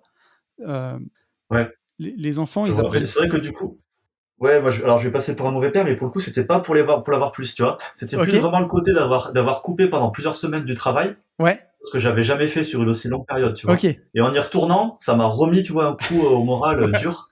C'était vraiment plus cet aspect-là, tu vois. Désolé, voilà, Ouais. je vais passer Non, pour non, un mais mauvais ouais, père, mais bon. non, mais c'est comment dire, c'est louable aussi. Et je vois bien le truc. Moi, ouais, combien de fois quand tu fais un job que tu aimes pas, la boule au ventre du dimanche soir, tu sais, qui commence des fois même C'est le ça. samedi après-midi, Ouais. je vois bien le truc. Ouais, non, puis ça, voilà, ça allait pas. Et puis je voyais, tu vois, je voyais mes collègues, je trouvais qu'ils étaient gris. Tu vois, voilà, ça c'est l'image que j'ai un peu dans ma tête, tu vois, de voir des gens gris ternes, tu vois. Ouais, Les mecs, ils ont trouvé un taf, ils sont assis là, ils vont rester jusqu'à la fin, et passer toutes les pauses café à se dire, putain, ça me fait chier. ouais, Les mecs, ça te fait chier, fais autre chose, quoi. Ouais, Surtout que tu vois, je veux dire, j'étais dans une SS2I, il y avait que des mecs bac+5, c'est des jobs, il y en a pour le coup, c'est des métiers où il y a de la demande, tu vois? Il y en a toujours. ouais, Mais voilà, les mecs, ils avaient fini leur vie, tu vois? Ils avaient 25 ans, 30 ans, ils avaient fini, quoi. c'est ça. Ils avaient plus de projet, ils avaient fini leur vie. Donc ça, c'est vraiment quelque chose que je voulais pas, quoi. Et je savais bien, je me disais, tu vois, voilà, je sais pas qu'est-ce que je ferai dans 5 ans. Quand je me suis arrêté, j'avais des gens qui me disaient: «Ah mais tu vas faire quoi dans 5 ans?» Je sais pas, mais au moins je ferai pas ça. C'est courageux, hein, parce que tu vois, pour avoir beaucoup de gens qui m'écrivent suite au podcast ou des gens en coaching, c'est un déclic qui est pas facile. Le moment où tu dis merde et où tu te casses, quoi. Et où tu te dis, bah, je vois pas tout l'escalier, mais je vois les deux, trois premières marches, bah, j'accepte de le monter, puis on verra bien ce qu'il y a après, tu vois. Mais de se dire, faire confiance un peu aussi au processus. Ouais, à ça et puis comme je te dis, au pire, j'avais un diplôme qui était, enfin j'ai plutôt un diplôme qui m'aurait permis de retrouver du travail assez facilement et je veux dire du travail, moi pendant toute ma scolarité, j'ai fait des saisons, j'étais pizzaiolo, j'étais commis de cuisine, enfin, Ouais, ouais, ça avait rien à voir avec mon diplôme. Ouais, c'était pas super bien payé. Ouais, c'était un job, pas forcément valorisé, mais c'est pas grave, quoi. Je veux dire, je me disais: «C'est pas grave, si je peux pas faire ça, beh, je ferai autre chose et je trouverai de toute façon du travail. Même ouais, s'il me plaît pas, j'en trouverai». ouais, tout à fait. Ouais, c'est de se dire, plutôt que de se poser la question: «Qu'est-ce qui va se passer si je franchis le pas?» C'est peut-être des fois de se poser la question: «Qu'est-ce qui va se passer si je fais rien?» C'est ça. Bon, bah, si je fais rien, je finirai comme tous ces mecs, gris à 25 ans qui ont déjà plié leur vie, quoi. Tout à fait, tout à fait. Ça, c'est vraiment ce que je voulais pas, quoi. Et donc alors tu as quitté ton job, tu t'es mis en auto-entrepreneur Ouais, et derrière, comment tu as fait évoluer ton modèle alors après par la suite? ouais, à ce moment-là, je vivais que de la pub. En 2016, j'ai lancé mon système de coaching, donc il existe toujours, Trainer, Fitzone Trainer, Ouais, en 2016, mais j'y réfléchis depuis des années, mais je crois que moi, ça m'a pris 2 ou 3 ans de solutionner un problème technique, enfin, c'était même pas un problème technique, c'était plutôt un problème logique, pour réussir à créer des diètes personnalisées de manière, calculée, on va dire, enfin, sans l'intervention d'un humain. OK, C'est-à-dire réfléchir comme un coach, mais via un logiciel, quoi. impressionnant. Tu as planché là-dessus? Ouais, j'ai planché là-dessus, ouais, tout à fait, ouais, ouais, ouais. Et ça m'a pris, plusieurs années de solutionner ce problème-là. OK, Et quand j'ai réussi à le solutionner, bah, du coup, j'ai pu lancer, mon système de coaching en 2016. excellent. Après, en 2017 ou 18, je sais plus, j'ai écrit un livre, Ouais, par hasard, complètement par hasard. Pourquoi je l'ai fait à la base? Je sais plus. Je sais plus, mais en fait, j'étais en train de rédiger. Je crois que je voulais faire un PDF gratuit, tu vois, pour les abonnés à mes coachings ou un truc comme ça. ouais, Et puis j'ai commencé à faire le sommaire. Je fais: «OK». Je commence à écrire, je dis: «Putain, attends, j'ai déjà écrit 30 pages là et j'ai à peine traité, un tiers du truc ou 10 du truc», tu vois? Je ça commence à faire beaucoup pour un PDF, tu vois? Et donc en fait, je me suis dit: «Mais non, en fait, putain, je suis con, je suis en train d'écrire un livre» excellent. et je l'ai fait comme ça. Et puis voilà, donc après je l'ai fini, on l'a monté en interne, on l'a auto-édité et puis, Tu l'as fait en auto-édition? ouais, en auto-édition, ouais.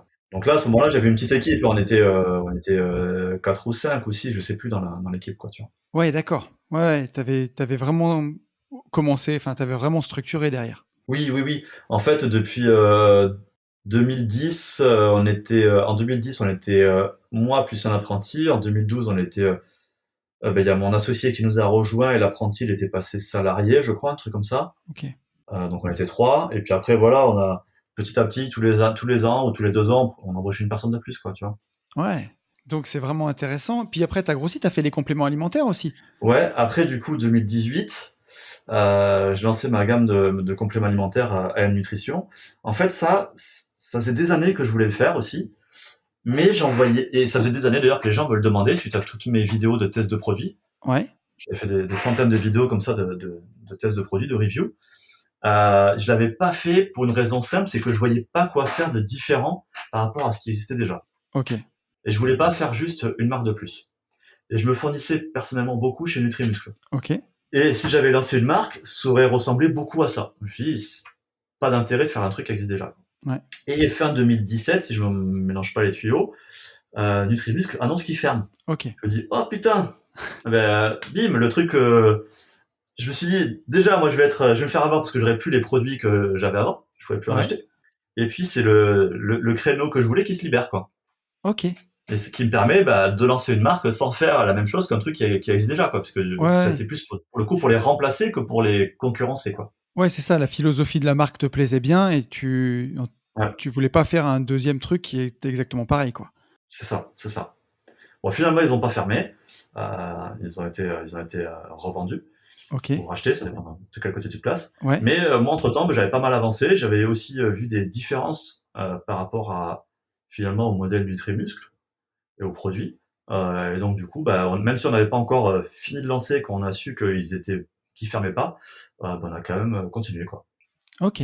Et donc ça a fonctionné comme tu voulais? Tu as rencontré des difficultés ou ça Oui, des difficultés, il y en a plein. ça Il y en a plein, toujours. Mais non, non, il y en a plein. Euh, Moi, j'en retiens deux. La première, mais c'est parce que j'ai pas réfléchi, parce que c'était un domaine que je connaissais pas, la vente, le commerce, etc. C'est que je me disais, tiens, à partir du moment où c'est en vente, les gens vont venir acheter. ouais, Et j'avais pas réfléchi, un truc tout con, qui est que bah, si tu vends un pot de whey, bah, pour que le mec il vienne l'acheter, il faut d'abord qu'il ait fini son pot de whey d'avant. ouais, Et comme on avait quand même globalement, en tout cas au début, parce que c'était beaucoup moins le cas après, mais au début, des produits qui étaient assez proches de ceux de Nutrimuscle, qui vendaient à l'époque, les plus petits contenants, c'était du 5 kilos, je crois. ouais. Tu te dis, si tu veux que les mecs qui ont acheté un pot de 5 kilos, ils viennent chez toi, il faut Oui, d'abord qu'ils aient fini leur pot de 5 kilos, voire oui. leur pot de 10, voire leur sac de 25. Il faut quelques mois, quoi. Voilà. Donc du coup, ouais, ça c'était vraiment un truc que j'avais pas percuté au début. Et le deuxième truc qui m'a étonné venant du monde, moi, de la SS2I, donc de la société de services informatiques, Ouais, c'est le monde de l'industrie, qui est vraiment très différent.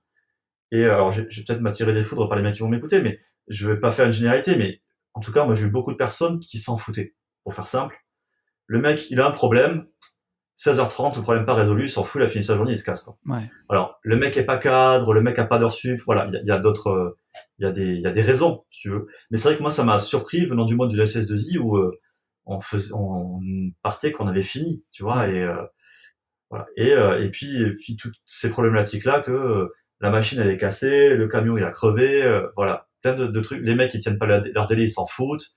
Moi, je veux dire, quand j'étais mon taf d'avant, je bossais pour Air France. Renault, etc. Si à la date dite, j'avais pas livré mon truc, je me faisais défoncer la gueule direct. ouais. Le client, il m'appelait, voilà. Et là, j'étais sur un monde, voilà, très, très différent, quoi. C'est difficile à comprendre. Puis qu'en plus, quand toi, tu es passionné, quand tu fais les choses par passion, Ouais, bah, des fois, enfin, il y a des journées, tu en perdrais presque le boire et le manger. Alors pour la muscu, c'est pas ouf. Il faut, faut plutôt ouais, manger régulièrement. Mais ouais, il y a des fois où quand tu es passionné, tu t'arrêtes pas et tu as du mal à comprendre quand tu as affaire à des interlocuteurs qui, pour eux, leur partie, elle est juste alimentaire. Et voilà, si c'est pas fait ce soir, bah, ça attendra demain. c'est ça. Puis si demain c'est le week-end, bah, ça attendra lundi. Et toi, c'est pas possible, quoi. Et ouais, ouais, j'ai eu plein de lancements de produits qui ont été retardés comme ça, à cause de ça. Et puis après, comme tu dis, tu as le côté passion, mais tu as aussi le fait que bah, si tu sors pas les produits, tu peux pas te payer. Bien sûr. Donc moi, ça m'arrivait plein de fois, ou pendant un certain mois, où nous, on pouvait pas se payer, bah, on payait l'équipe. Ouais, Parce que les gens, on peut pas leur dire, les gars, désolé, faut vous payer, donc on payait l'équipe, mais nous, on se payait pas avec l'association. ouais, Donc ouais, ouais, t'as pas mal de, voilà, ça fait beaucoup voilà, ça c'était des aspects un peu durs, mais ça fait partie du truc. Voilà, ouais. c'est comme ça, quoi. Mais c'est sûr que, en tout cas, c'est inspirant parce qu'avec le temps, bah, tu vois, tout a évolué et de ton idée de départ, ou ta passion de départ que tu as partagée, tu as trouvé un modèle pour te rémunérer. Puis petit à petit, tu vois, il y a les coachings en ligne, il y a l'écriture du bouquin, il y a les compléments alimentaires et tu as fini par créer tout un écosystème autour de ta passion. Ouais, c'est ça. Ouais, ouais. Et donc récemment, sur les réseaux, alors récemment, enfin ça fait maintenant quelques mois, beh, on te voyait plus sur All Musculation. Ouais, Alors moi, je te suivais essentiellement sur Insta, ouais. avec le temps et j'ai fait un peu comme tout le monde. J'ai dit: «Mais Jean, il est passé où? Je le vois plus». Et donc est-ce que tu peux nous raconter un peu, ce qui s'est passé? Ouais, mais il y a donc la marque AM Nutrition, je l'avais fondée avec l'assistance et en partenariat avec Finesse Boutique. Ouais, Tout simplement parce que voilà, moi même si je m'y connaissais dans les produits, dans les ingrédients, etc., pour faire fabriquer des produits, les stocker, les expédier, avoir les fournisseurs, les usines, tout ça, c'est un domaine que je connaissais pas. bien sûr. Donc je m'étais associé à l'époque avec Finesse Boutique, c'était un partenariat plutôt intéressant parce que moi j'apportais d'un côté mes connaissances, ma communauté, et eux ils apportaient leurs connaissances, on va dire back office, technique, Ouais, réglementaire aussi d'ailleurs, hein, sur tout l'aspect légal, donc c'était super intéressant. Donc ça a duré voilà, depuis le début. Et puis l'an dernier, ils m'ont proposé de racheter la boîte Phoenix, donc, ouais, qui gérait la musculation, la nutrition, etc. Donc la société que j'avais créée. de racheter cette boîte et puis de fusionner. Oui, enfin de racheter ma boîte, pardon, et de fusionner. C'est-à-dire que moi, en plus de gérer AM Nutrition, eh ben, je me retrouvais aussi directeur de toute la nutrition du groupe, donc de toutes les marques Ok. du groupe. Et puis pareil pour toutes les personnes de mon équipe. La personne qui était au marketing chez moi se retrouvait au marketing au niveau groupe. Enfin voilà. Il y avait 2-3 aspects que moi je trouvais intéressants, c'est que ça allait me faire découvrir plein de nouvelles choses, Ouais. intégrer une boîte que j'aimais bien parce qu'on travaillait ensemble depuis des années sur différents projets. Ouais. Et puis je me suis dit de toute façon ça peut être intéressant de sécuriser aussi un peu l'activité de tout le monde parce que des marques de nutrition sportive ils s'en créent tout le temps, des nouveaux concurrents sur les réseaux, sur les sites ils s'en créent tout le temps. Ouais. À un moment donné, tu vois, j'avais une espèce comme ça peut-être de fatigue de la course, tu vois, ça faisait 10 ans que je faisais la course, Ouais. que je portais le truc, avec le stress de se dire, bah tiens, est-ce que ce mois-ci je vais pouvoir payer les gens, est-ce que machin, est-ce que bidule, voilà.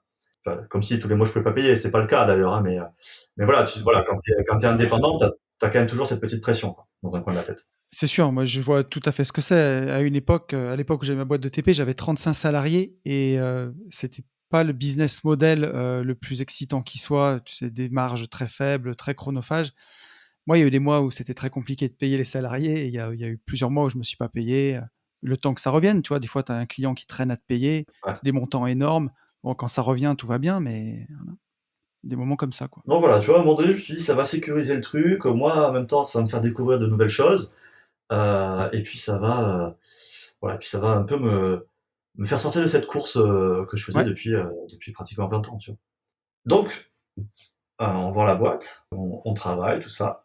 Moi, du coup, finalement, repartir dans le salariat, c'était pas un gros délire.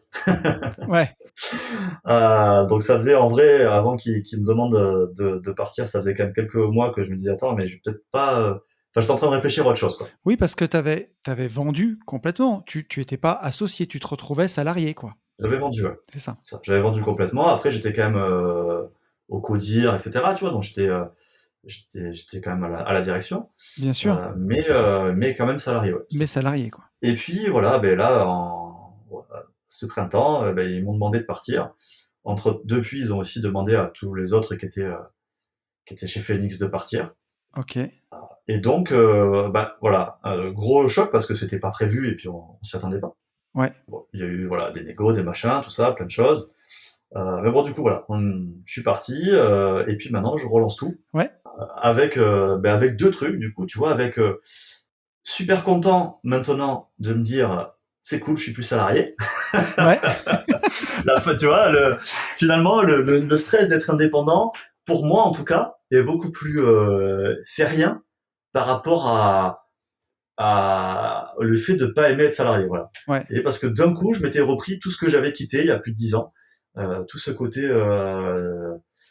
ouais, mais tout ce qui m'avait fait partir du salariat à la base, je me suis Ouais. tout remangé d'un coup. Et pour plein de choses qui sont d'ailleurs des détails, hein, enfin voilà, c'est ouais, t'as besoin d'une souris, il faut demander une autorisation, enfin voilà, c'est des conneries, je veux dire, c'est peanuts. Mais voilà, c'est Ouais. des petits irritants comme ça. Je comprends complètement. Et en tant qu'entrepreneur, c'est quand on a l'entrepreneuriat un peu dans l'âme, C'est ça. c'est des choses qu'on n'arrive pas à comprendre, quoi. Ouais, ouais.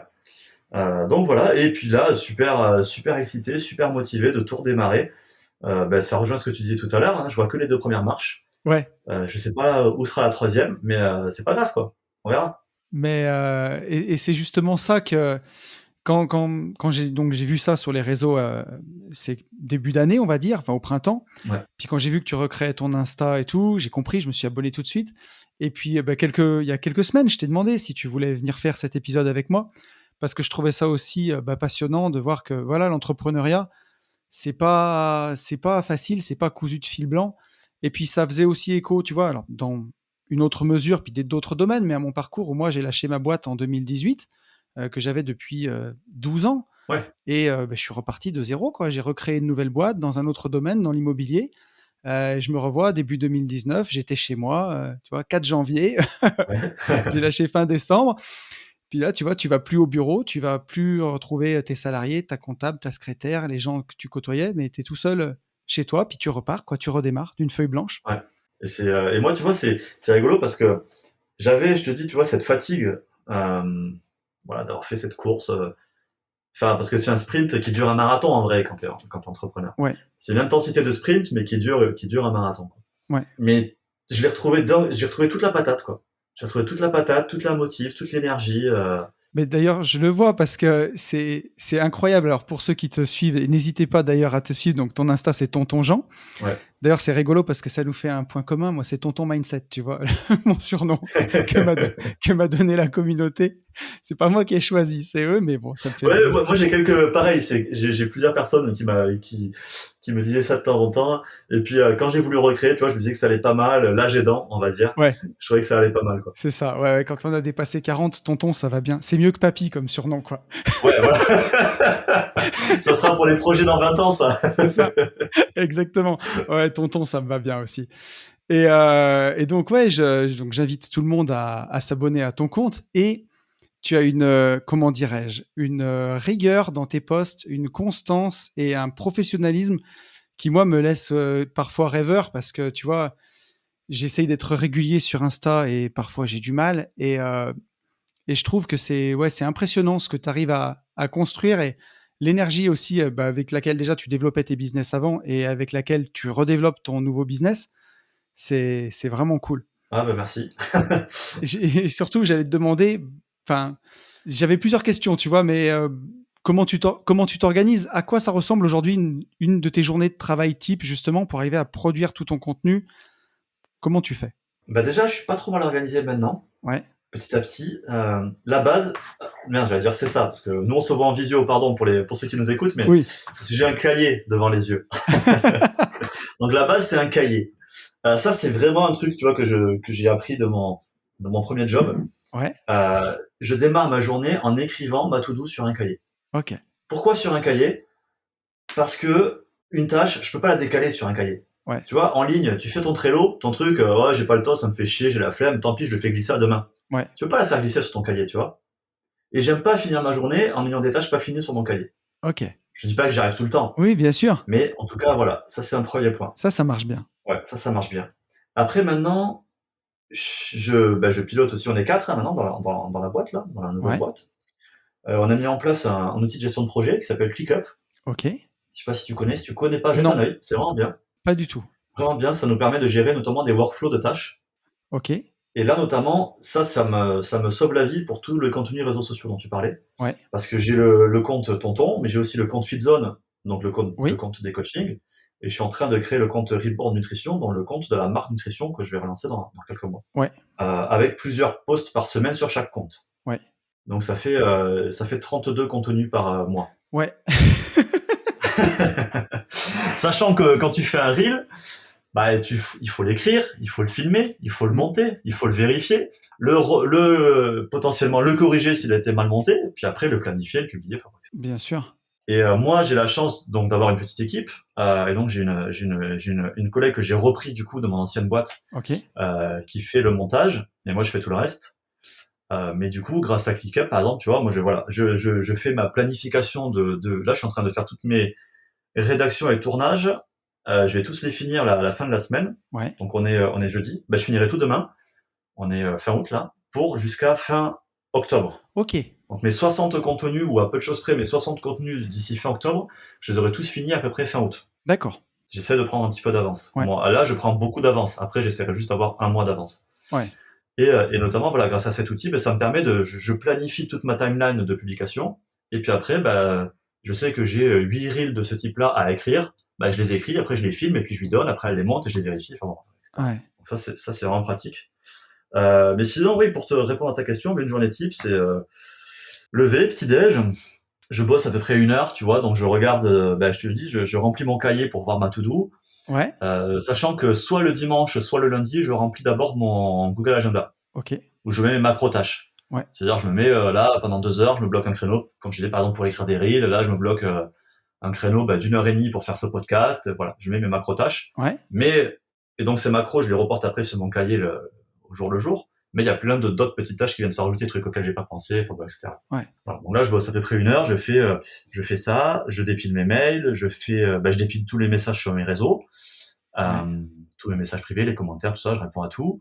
Ça aussi, c'est un joli boulot. Ouais, c'est aussi un joli boulot. Je fais le surclient de mes coachings, et puis potentiellement, je commence à faire une rédac ou un truc comme ça.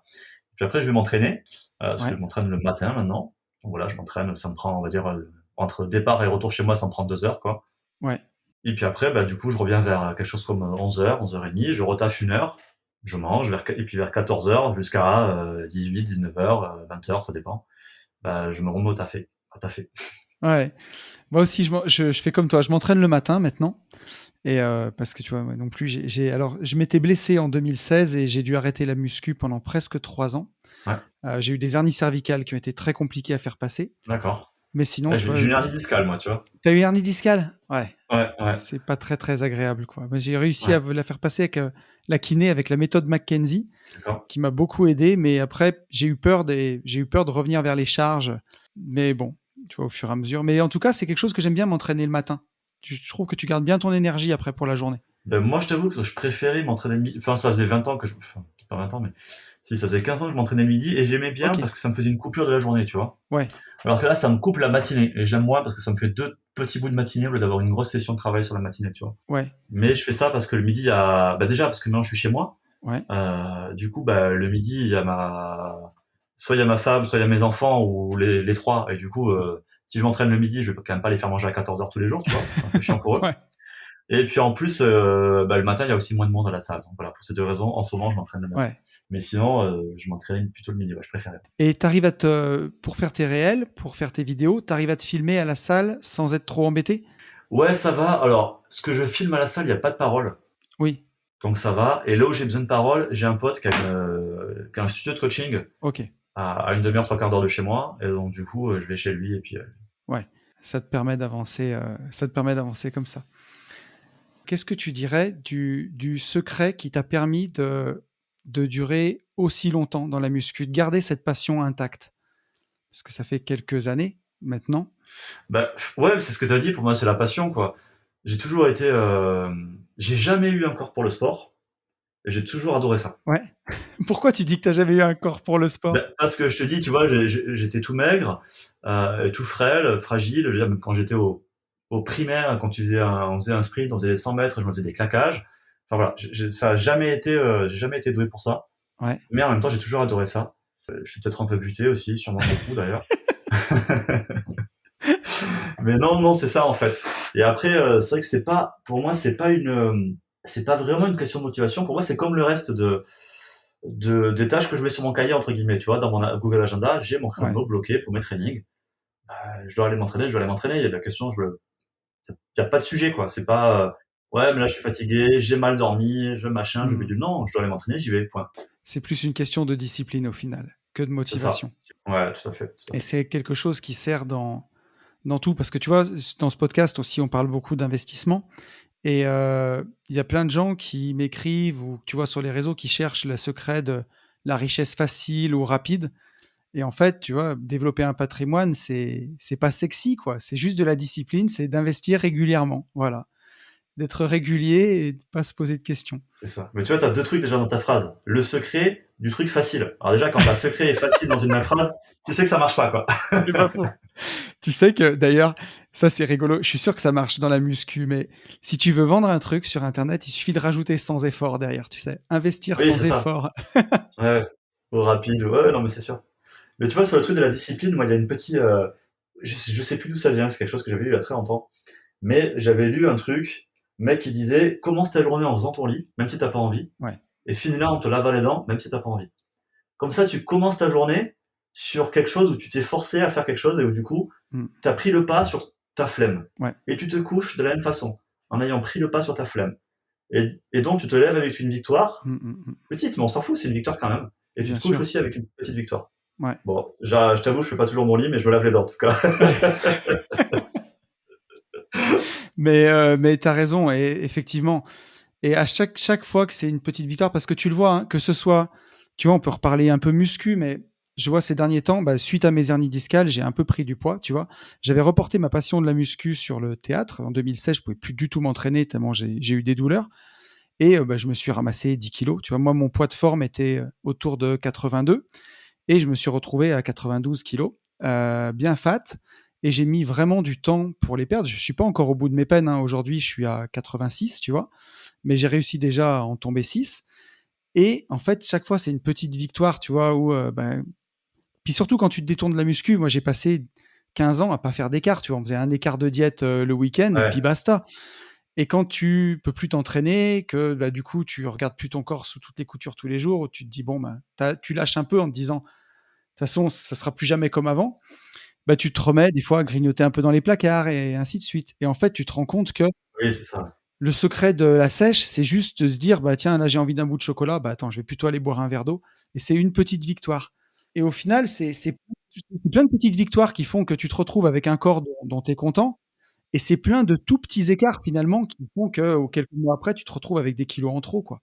Ouais. Ouais, parce que du coup, les victoires, elles entretiennent la motivation, et à l'inverse, les petites défaites, elles entretiennent la démotivation. Enfin, bon, Ouais, c'est pas le bon terme, mais voilà, effectivement, et c'est ça, c'est-à-dire que tu dis, ah, je peux le manger ce gâteau, c'est pas grave. Le lendemain, c'est la moitié du paquet, le surlendemain, c'est un paquet entier, quoi. ouais, Et en vrai, c'est ça qui se passe, quoi. c'est ça. Et ouais, tu le vois pas, et puis c'est que des mauvaises habitudes qui s'accumulent, et à la fin, comme tu dis, tu entretiens un truc qui est pas sain, quoi. J'avais une question que je voulais te poser, c'est qu'avec tous les gens que tu as coachés, qu'est-ce qui leur manque selon toi pour réussir? Tu vois, à ton avis, d'où est-ce que vient le fait qu'il y en a certains qui n'y arrivent pas, de ce que tu as vu, toi? Bonne question. Je pense que il y a plusieurs trucs. Le premier, c'est peut-être la peur de pas y arriver. Ouais, Les gens, ils sont tellement convaincus qu'ils vont pas y arriver qu'ils se mettent des barrières de suite ou ils se bloquent des trucs. ouais, La prise de tête aussi, pas mal. Pas mal. Où tu vois des gens qui vont se prendre la tête sur ouais, mais alors attends, là, j'ai vu dans mon truc, il fallait 30 grammes, j'ai pris 32 grammes, comment je fais pour compenser? ouais, Ouais, c'est bon, on s'en fout, quoi, tu vois. ouais, Voilà. Il y a beaucoup de prises de tête comme ça, je trouve. Et puis après, le dernier, c'est la discipline, hein. ouais. On en revient toujours à ça, c'est qu'à un moment, ouais, la motivation, elle fait son temps. Et au début, tu es motivé, tu commences parce que tu es motivé, parce que c'est nouveau, parce que tu es content, parce que tu vois tes résultats. Mais à la fin, ce qui fait la différence sur le long terme, c'est la discipline à laquelle tu t'astreins, quoi, tout simplement. Et c'est pareil, enfin, c'est clairement pareil pour les business, hein. Déjà, moi, je considère que j'ai jamais été quelqu'un qui a eu, entre guillemets, «la chance de buzzer», d'avoir du buzz, de générer du buzz.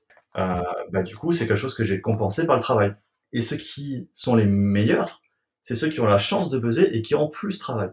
Ouais, Et tous les gros influenceurs, c'est ça. Je veux dire, tous les gros influenceurs qui ont des millions d'abonnés, c'est ça. C'est-à-dire qu'à un moment donné, les mecs, ils ont créé un truc, ils ont eu de la chance de buzzer parce que c'est pas, tu peux pas te dire, tiens, je vais faire ça, ça va buzzer. ouais, Ça n'existe pas. Tu peux pas créer un personnage et te dire, ça va marcher. Tu ne sais pas si ça va marcher ou pas. Donc les mecs, ils créent un truc, coup de bol, ça marche. ouais, Énorme coup de bol. Mais après, si tu travailles pas comme une brute pendant des années, ça va s'éteindre. bien sûr. Et il y en a beaucoup. Enfin, moi, j'en ai vu beaucoup en musculation qui ont fait ça. C'est-à-dire des mecs qui sont arrivés de nulle part. En un an ou 2 ans, ils font des explosions. Ouais, Mais après, ils n'ont pas le travail derrière. Et du coup, ça s'arrête. ouais. Moi, j'ai pas eu l'explosion, j'ai juste le travail. Donc, du coup, ça, voilà, ça continue.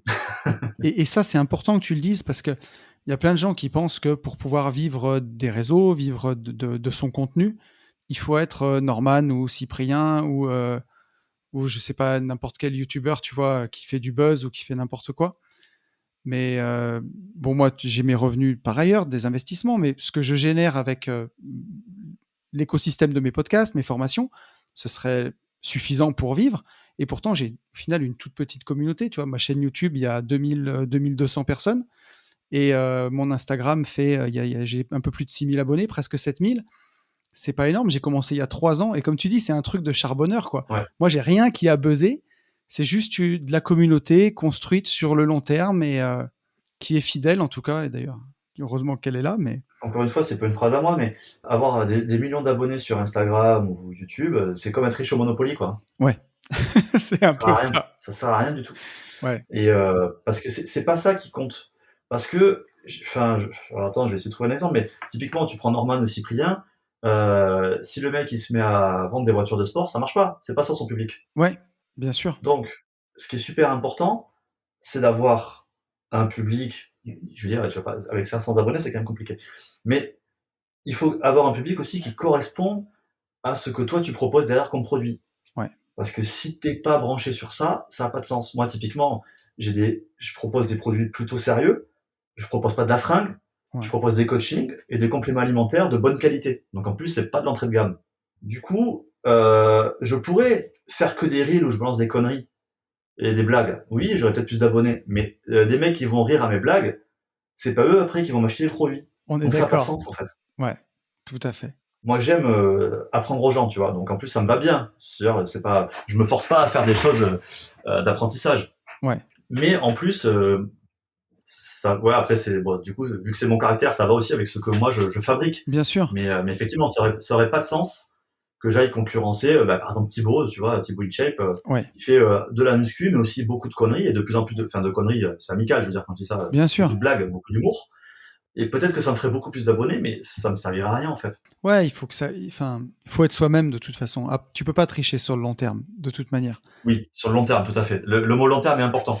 Ouais, Parce que j'en ai vu beaucoup qui le faisaient sur le court terme ou le moyen terme. Mais au bout d'un moment, ça. ouais, il y a forcément un moment où t'es démasqué. Ouais, ouais. J'avais encore quelques petites questions. Tu sais, on en parlait tout à l'heure des guerres de forums et tout. Et on le sait, sur le milieu de la muscu, c'est parfois, bah, t'as quand même pas mal de mecs bas du front. Et tu vois, pas mal de critiques, de parodies, de trucs comme ça. Est-ce que, toi, comment tu l'as vécu quand tu as eu des trucs un peu plus haineux ou, tu vois, Mal. moi, par exemple, j'ai eu une vidéo qui a un peu plus buzzé récemment et ça m'a attiré tout un public que j'avais jamais. D'accord. Et là, tu vois déferler un truc sur ta chaîne YouTube que t'as pas eu l'habitude de voir. Tu te demandes d'où sortent les mecs. Et toi, en quelques années, ça a dû t'arriver. Alors, je pense, tu vois, surtout à un certain forum de muscu bien connu des bas-fonds du net, tu vois, où ça critique dans tous les sens. Moi, à Ouais. l'époque où j'étais un peu plus actif, j'avais eu aussi droit à ma petite heure de gloire là-bas où je m'étais bien fait tailler. Comment est-ce que tu as vécu les trucs comme ça? Mais en fait, comme je suis sur Internet depuis 20 ans, je le vis depuis 20 ans. Ouais. On pourrait croire que je suis habitué, mais toujours pas en fait. Ok. Toujours pas, non, ça me touche toujours. Ça me touche moins, bien sûr, qu'avant. Mais en fait, ça me touche moins parce que c'est même pas parce que je suis habitué, c'est plus parce que maintenant je me rends compte que la l'immense majorité de ceux qui me critiquent finalement ont tort. Ouais. Pas dans le sens où c'est pas pour dire moi j'ai raison, les autres ont tort, mais c'est juste que j'ai quand même plus d'expérience. Et quand je vais dire par exemple, je prends un exemple, je dis ouais cet exo malheureusement il fait mal, c'est mieux de l'éviter. Que le mec il me dit ah t'es trop con, moi je le fais, il me fait pas mal. Ouais, ok. Ouais. Sauf que moi je suis là depuis 20 ans, j'ai discuté avec des milliers de personnes, des dizaines de coachs. Toi tu t'entraînes depuis 2 mois. À un moment Mm. donné, je relativise mon avis et le tien, tu vois. Ouais. C'est plus par rapport à ça. Et même aussi, alors j'ai eu beaucoup aussi de critiques, et j'en ai d'ailleurs toujours, mais sur mon physique. Mais en fait, je me suis aussi rendu compte que à 99%, ça vient soit des débutants, Ouais. qui du coup n'ont pas encore mon niveau. Et après, je le comprends parce que en musculation, quand on commence, ça va très vite, les progrès. Ouais. Et donc, le mec, il a pris 3 cm le bras les 3 premiers mois, il se dit putain, je vais faire ça pendant 2 ans, et dans 2 ans, je serai plus stock que tout le monde. Sauf qu'en fait, ça se passe pas comme ça. Non. Au début, ça va très vite, et puis au bout de 6 mois, 1 an, ça se calme et ça Mm. ralentit très fort. Et l'autre portion de ceux qui critiquent, c'est des mecs dopés. Bien sûr. Donc en fait, ils ont perdu tout point de vue sur le naturel, et potentiellement, ça se trouve, ils ont même jamais eu au naturel le niveau que moi j'ai pu Ouais. avoir. Donc en fait, voilà. Tout ça cumulé fait que je relativise un peu mieux, mais non, ça fait toujours chier, oui, bien sûr. Ouais, ouais. Ça devrait pas, hein. Je sais que c'est pas, c'est un tort pour moi, je suis peut-être trop tendre sur ça. Et puis je lis tous les commentaires et j'y réponds. Alors les haineux, maintenant j'y réponds de moins en moins, et plutôt je les supprime, on n'en parle plus. Mm. Mais je sais que la plupart des influenceurs d'ailleurs lisent pas et répondent pas, et je pense que c'est par manque de temps, mais c'est aussi pour moi surtout pour ça en fait. C'est surtout pour comme ça tu te prends pas la tête avec ça. Avec cette Ouais. négativité qui sert à rien quoi. C'est sûr. Mais tu vois, tu parlais du dopage, c'est un vrai fléau aujourd'hui. Moi, j'y étais confronté. J'ai commencé à m'entraîner en muscu en 2004, si je dis pas de bêtises, et je m'entraînais en salle. Et j'y été confronté en 2007 quand un de mes partenaires d'entraînement au développé couché était en train de me mettre 20 kilos sur les séries, alors qu'on galérait tous les deux avant à passer une barre à 100 kilos. Ouais, Je comprenais pas, je comprenais pas. Et puis il était en train d'exploser. Et puis en fait, il discutait avec les deux, trois bodybuilders de la salle, tu vois, les vrais gros dopés. ouais, Et je me suis rendu compte qu'il était passé du côté obscur, tu vois. Et puis il me l'a dit. Il m'a dit, mais fais comme moi, tu verras, c'est trop bien. On avait 23 ans. Et moi, enfin, pour moi, c'était, tu vois, je suis peut-être trop bien élevé, tu vois, ou en tout cas, c'était tellement pas dans ma nature. Pour moi, c'était tricher. C'est comme prendre de la drogue, tu vois. Enfin, c'est des trucs, c'est pas dans mes valeurs. Et ça m'a tellement écœuré que c'est pour ça que je me suis tourné vers une fameuse méthode au poids de corps. et que je me suis entraîné pendant 10 ans chez moi dans une salle que j'ai aménagée. Je voulais plus refoutre les pieds dans une salle de muscu Ah oui, carrément. parce que j'étais écœuré et puis tu vois, j'ai vu plein de mecs, j'ai vu des étoiles filantes, j'ai vu des mecs se bousiller, Oui, ça c'est sûr. j'ai vu des gars, j'ai eu un mec qui, en très très peu de temps, en 1 an, il est devenu énorme et il s'est arraché un pectoral sur une barre de développé couché à 130 kilos, tu vois, sa première année de muscu, tellement il s'est dopé du départ. Ah oui. Et devenir handicapé, c'est-à-dire qu'il s'est arraché le pectoral, il avait 22 ou 23 ans. Docteur de campagne l'a pas pris au sérieux, il avait un hématome énorme et ils l'ont pas opéré tout de suite. Et aujourd'hui, pour des mouvements de la vie, il est handicapé. Tu vois, ça l'a rendu à ce point, quoi. Ouais, d'accord. Et ouais, moi, Ouais. c'est quelque chose qui m'a vraiment écœuré, tu vois, cette triche ou ce raccourci-là. Et aujourd'hui, sur les réseaux sociaux, il y a aussi, comment dire, les gens ont une dissonance cognitive, tu vois. Ils sont tellement habitués à avoir des physiques énormes, secs et très musclés qu'ils se rendent plus compte de ce qu'on peut atteindre naturellement, quoi.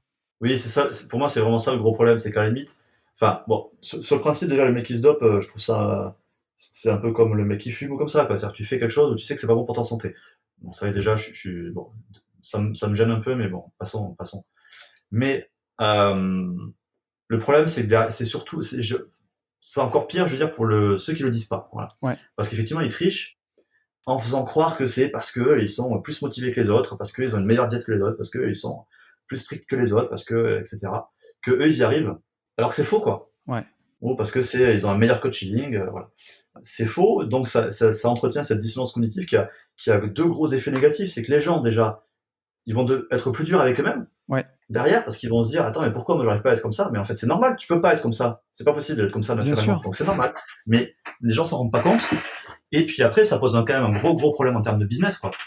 C'est une distorsion totale de la concurrence, quoi. Ouais, C'est comme si, je sais pas, j'ai une connerie, mais c'est comme si Peugeot, ils avaient le droit d'avoir des voitures qui polluent comme ils veulent et que Renault non, quoi. Et du coup, forcément, la concurrence c'est pas la même, quoi. Elle est faussée. bien Et sûr. clairement, dans le domaine de la musculation, elle est complètement faussée parce que les mecs l'avouent pas, font croire qu'ils le sont pas, et les gens s'en rendent pas compte surtout.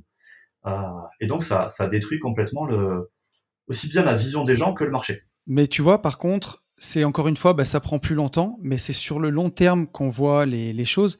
Je sais pas si tu te souviens d'icônes d'il y a quelques années, genre Lazar Angelov, tu vois, à une époque, c'était Oui, incroyable. ouais, Lazar Angelov, aujourd'hui, il peut plus s'entraîner, il a des douleurs de ouais, partout, il est dépressif. ouais, À l'époque, c'était, tu vois, en 2011, c'était Ziz, oui. et le gars est mort, tu vois, il a fait une overdose de produits.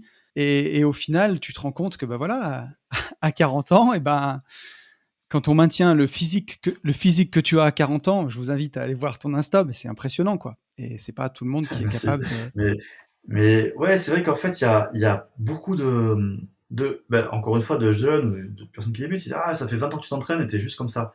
Non, c'est pas ça. Ça fait 20 ans que je m'entraîne et je m'entraîne encore déjà. Ouais, Ça, c'est déjà une première victoire. Et, bien euh, sûr. et en salle, je veux dire, la moyenne d'expérience en salle, c'est 2-3 ans, faut pas se leurrer. Ouais, Donc, déjà, regardez en salle des gens qui s'entraînent depuis 20 ans, déjà, il y en a pas lourd. Et c'est vrai que c'est un peu con, mais si, alors, ça va faire mec qui se défend et tout, mais je vous invite à la réflexion pour ceux qui nous écoutent et qui connaissent un peu le domaine de la musculation, mais regardez des influenceurs muscu naturels, donc déjà il n'y en a pas lourd, ouais, qui ont plus de 40 ans, il en reste encore moins, qui ont une vie avec des familles, ouais, il y en a encore moins, et qui ont créé une société, bon en gros il ne reste plus que moi quoi.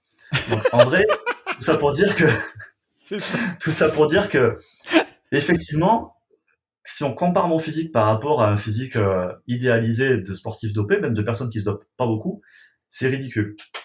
Mais juste pouvoir continuer à s'entraîner comme ça pendant 40 ans et avoir, pendant 20 ans, Ouais, et avoir en 40 ans une shape qui était à peu près la même que celle que j'avais à 35, qui est à peu près la même que celle que j'avais à 30, qui est à peu près la même que celle que j'avais à 25 ouais, et qui est mieux que celle que j'avais à 20, ça c'est déjà une belle victoire, quoi. complètement.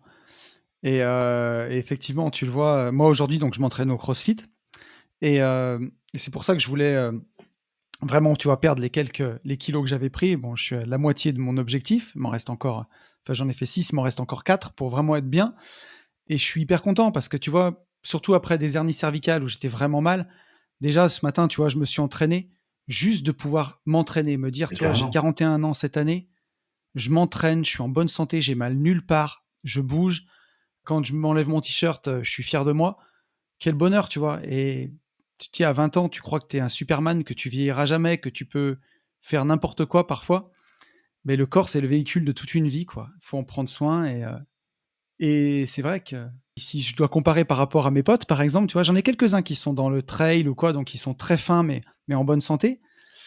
J'en ai pas qui sont dans la muscu et alors j'ai les autres, c'est voilà, ils ont basculé du côté obscur, quoi. C'est Ouais, ils ont la mauvaise quarantaine et ils auront la très mauvaise cinquantaine sûrement, quoi. C'est mal parti. c'est ça. Si on se compare avec les dopés ou les meilleurs des réseaux sociaux, forcément, on va se trouver ridicule. Si on se compare avec toutes les autres personnes qui ont des parcours équivalents de vie, Ouais.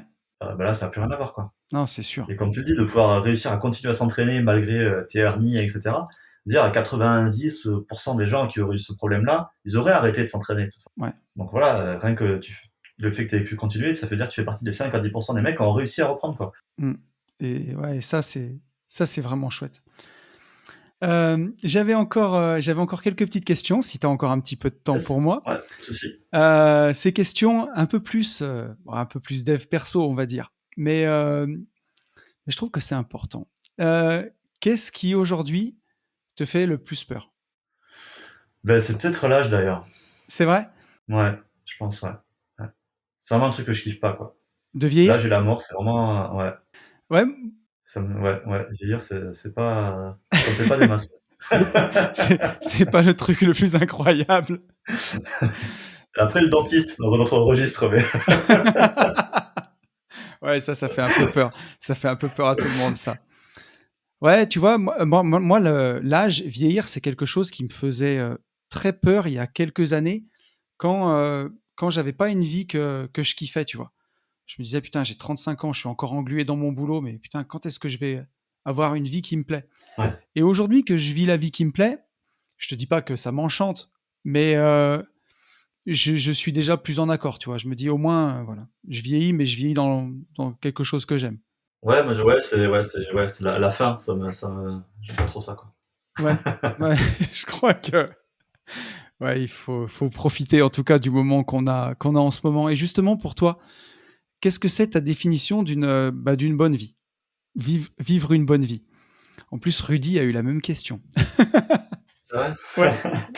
Non, je sais pas, parce que je pense que la définition déjà, elle va dépendre de chacun, clairement. Ouais, bien sûr. Alors, tu vois, Mais moi, c'est, ça serait vraiment la tienne, hein. C'est celle-là qui m'intéresse. ouais, bah, déjà, c'est tout ce qu'on a dit avant, quoi.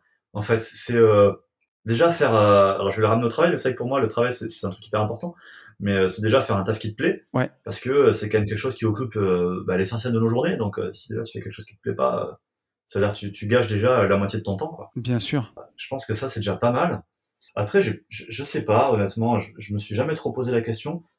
Je pense que ça, c'est déjà pas mal. Ouais, mais tu sais, c'est au final, c'est ça. Moi, quand tu vois, si je devais y répondre, moi, je dirais que tu vois, vivre une bonne vie, c'est déjà vivre une bonne journée pour commencer, tu vois? Ouais, Et puis recommencer, vivre une deuxième bonne journée et pour ça, bah, comme tu dis, déjà, si tu fais un job que tu aimes, par rapport à quelqu'un qui fait un job qu'il aime pas, quand il passe, 8 heures par jour plus les trajets, tu as déjà sacrifié la moitié de ton temps à faire un truc que tu détestes, quoi. et je pense que tout découle de ça après derrière. C'est-à-dire qu'après, beh, quand tu es chez toi, si tu as déjà passé une bonne journée, bah, du coup, tu vas être aussi, plus agréable avec ta famille, tes Ouais, enfants, ça sera la même chose le week-end, ça sera la même chose, les vacances, ça sera, enfin, tu vois? Et je trouve que du coup, ça permet au global derrière, je pense, de mieux profiter, quoi. bien sûr, mais c'est sûr. Tu sais, ce podcast, il s'appelle, «Une vie de liberté» parce que, bah, pour moi, la liberté, c'est vraiment une de mes valeurs essentielles. Tu vois, on en a, mine de rien, en filigrane, quand même beaucoup parlé dans ce podcast de liberté, Oui, rien que par l'entrepreneuriat. tout à fait, ouais. Il y a une question que je vais te poser et je vais te donner un exemple. La question, ça sera, quel est le moment dans ta vie où tu t'es senti le plus libre? C'est une question que je pose à tous mes invités. C'est tu vois, moi, c'est pour te donner un exemple, un moment tout bête, je vais pas te dire que c'était, quand j'étais, je sais pas, en voyage ou n'importe quoi. C'est juste un matin tout simple où j'ai pu poser ma fille à l'école en pleine semaine, tu vois? Et où, je sais pas, je repartais, j'ai vu les montagnes et je me suis dit: «Purée, c'est incroyable. Tous les papas, ils sont déjà au boulot et toi, tu peux emmener ta fille à l'école ce matin» et j'ai eu une sensation, tu vois, de liberté qui m'a envahi et où, tu vois, j'ai l'impression que tout était possible. Et est-ce que tu as un moment comme ça que tu pourrais partager avec nous, un moment où tu t'es senti vraiment libre? Non, franchement, je vais pas avoir quelque chose d'aussi précis que ça, tu vois? Là, en ce moment, je me sens vachement libre, tu vois? Ouais, Parce que j'ai pas le choix et je trouve que quand tu as pas le choix, tu es libre, en fait. Parce que OK. j'ai eu plusieurs personnes qui me disaient: «Ouais, mais pourquoi tu redémarres? Pourquoi tu recrées une boîte et tout?» Mais c'est entre guillemets «dans mon ADN», tu vois? Mmh. Donc j'ai pas vraiment le choix de redémarrer, parce que j'adore ça en plus. Ouais, Je m'éclate, tu vois, à faire des projets, tout ça. Et du coup, là, je me sens libre un peu au milieu d'un labyrinthe.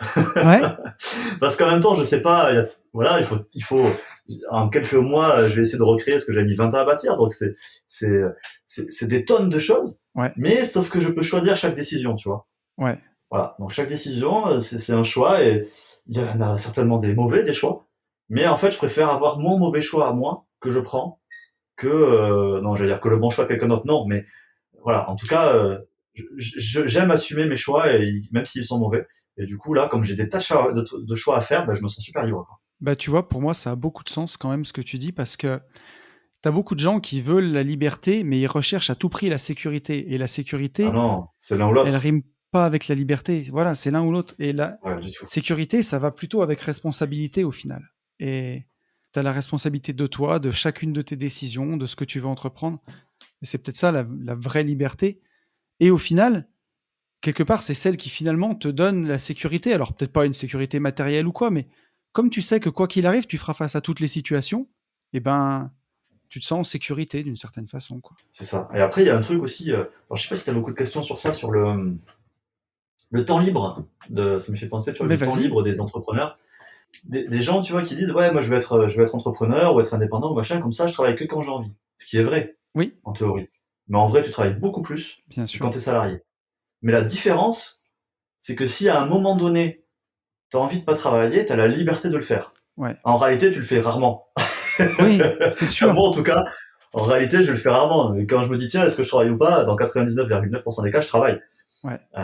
Et voilà, tu travailles plus parce que tu es porté par ta passion, tu as ton projet, tu sais où tu veux aller, et voilà. Mais si tu veux ne pas le faire, tu as la possibilité de pas le faire. Et je trouve que ça, c'est super important, en fait. Je suis d'accord avec toi. Et c'est rigolo, ma compagne, si tu le demandes à elle, elle va te dire que je travaille tout le temps et moi, je vais te dire que je travaille jamais. Ouais. Mais parce que, tu vois, pour moi, ce qu'on est en train de faire tous les 2 là, c'est du travail, puisqu'il y a un podcast, puisque ça sera monté, puisque ça sera mis en ligne. Moi, j'ai pas l'impression de travailler, mais Oui, oui, oui. et c'est vrai que c'est souvent comme ça et je suis un peu d'accord avec toi. Alors moi, j'aime bien le voyage, donc j'arrive à voyager assez régulièrement et quand je suis en voyage, j'essaye de limiter, vraiment à 1 heure par jour. Mais c'est vrai que Ouais, sinon ben le voilà, je fais pareil aussi, ouais. ouais, 1 heure ou 2 par jour. mais le reste du temps, enfin, c'est vrai que tu Mais tu travailles quand même. Tu ah vois, tu oui, serais salarié, tu travaillerais pas du tout. c'est sûr.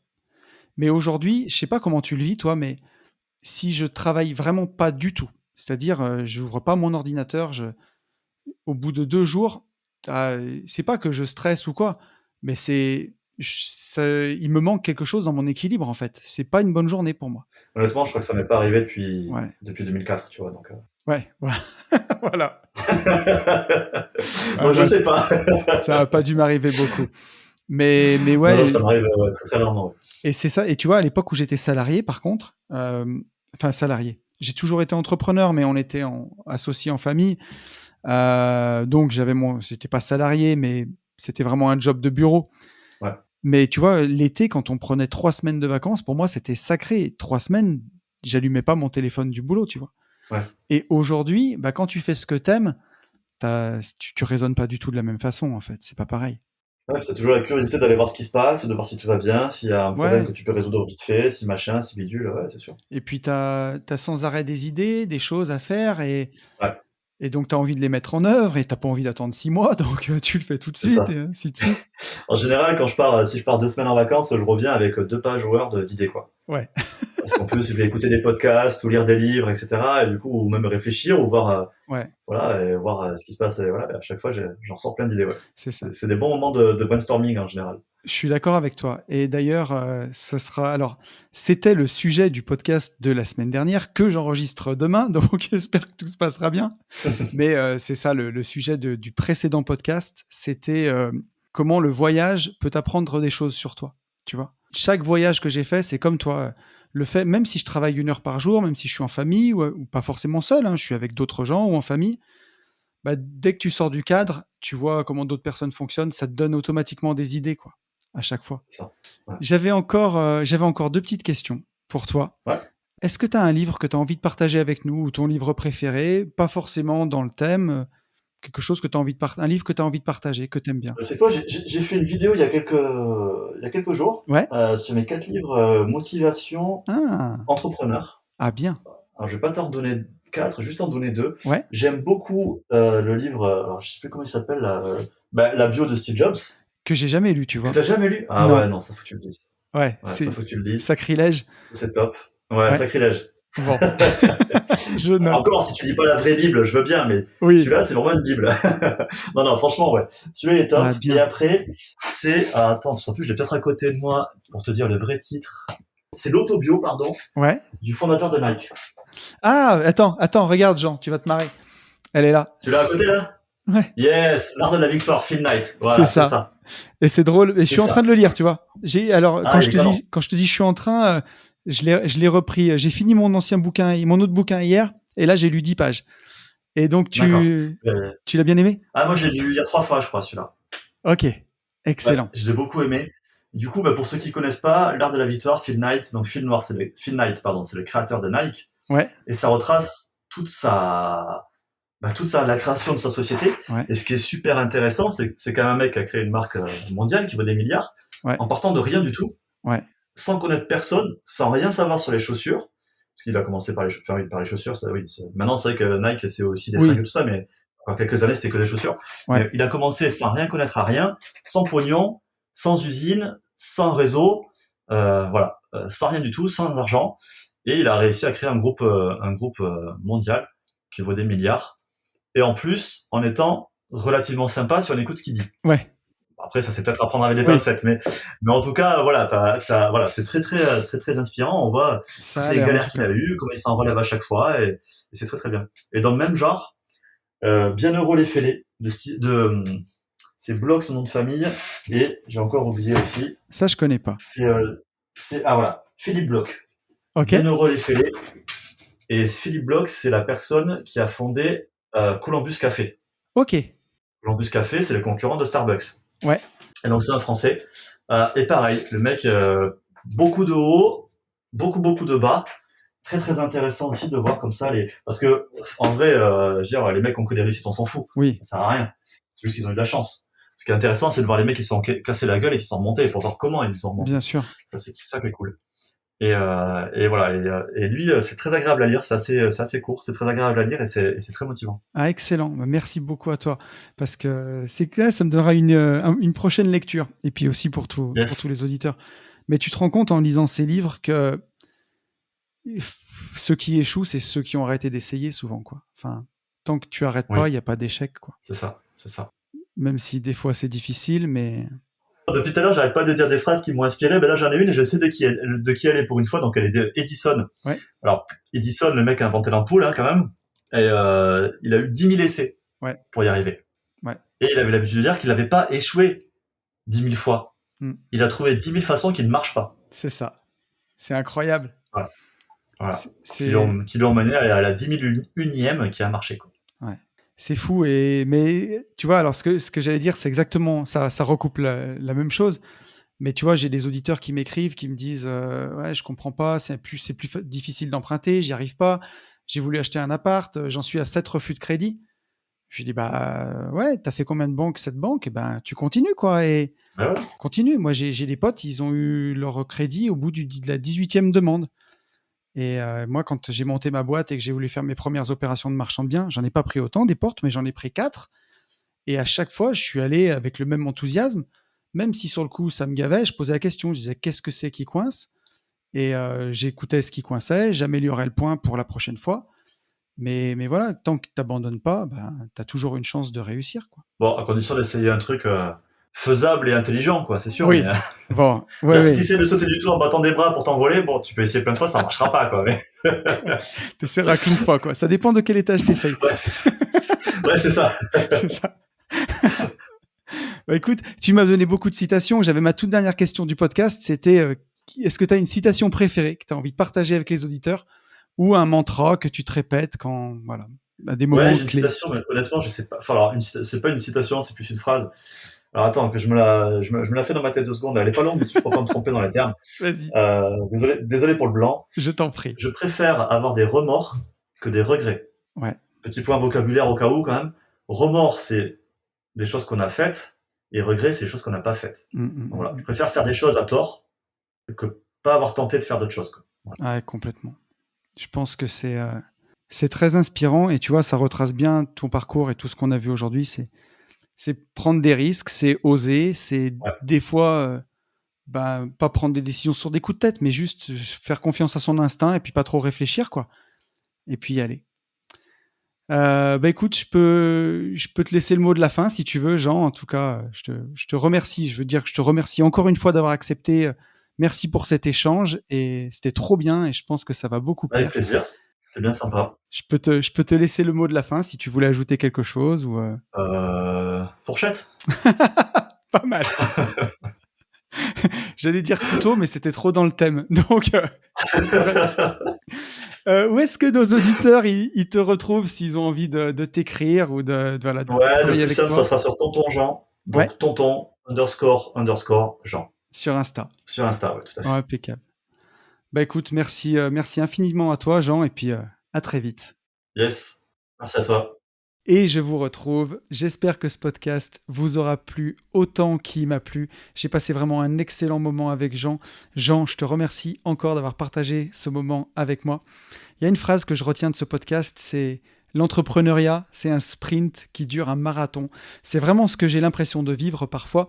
Quand on est entrepreneur, bah voilà, on remplit sa vie avec plein de projets qui nous passionnent et qu'il faut parfois faire rapidement. Il y a ce côté sprint, mais c'est une course de longue haleine qui peut durer des années et des années, puisque quand on est entrepreneur, ça fait vraiment partie de sa vie.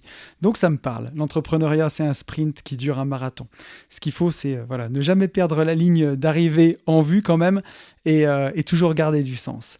Et ça m'inspire aussi une citation de Winston Churchill qui disait que entreprendre, c'est aller d'échec en échec avec le même enthousiasme. Et ben voilà, c'est un petit peu ce qui s'est aussi passé pour Jean, où à un moment, voilà, il a perdu son premier business et il est en train de le recréer à partir de rien, avec une énergie et un enthousiasme qui est incroyable. Je vous invite vraiment à le suivre sur Instagram. Moi, c'est un compte que je trouve hyper inspirant, que j'adore. Donc encore un grand bravo à toi, Jean, pour tout ça. Donc voilà, et quant à moi, il ne me reste plus qu'à vous souhaiter à la fin de ce podcast, si vous êtes en train de bâtir un empire, moi je vous souhaite d'être constant et de garder intact votre enthousiasme. Et si vous êtes en train de rebâtir cet empire à partir de zéro, je vous souhaite beaucoup de courage et je vous souhaite aussi de ne pas oublier que tant qu'on n'abandonne pas, alors on peut toujours réussir.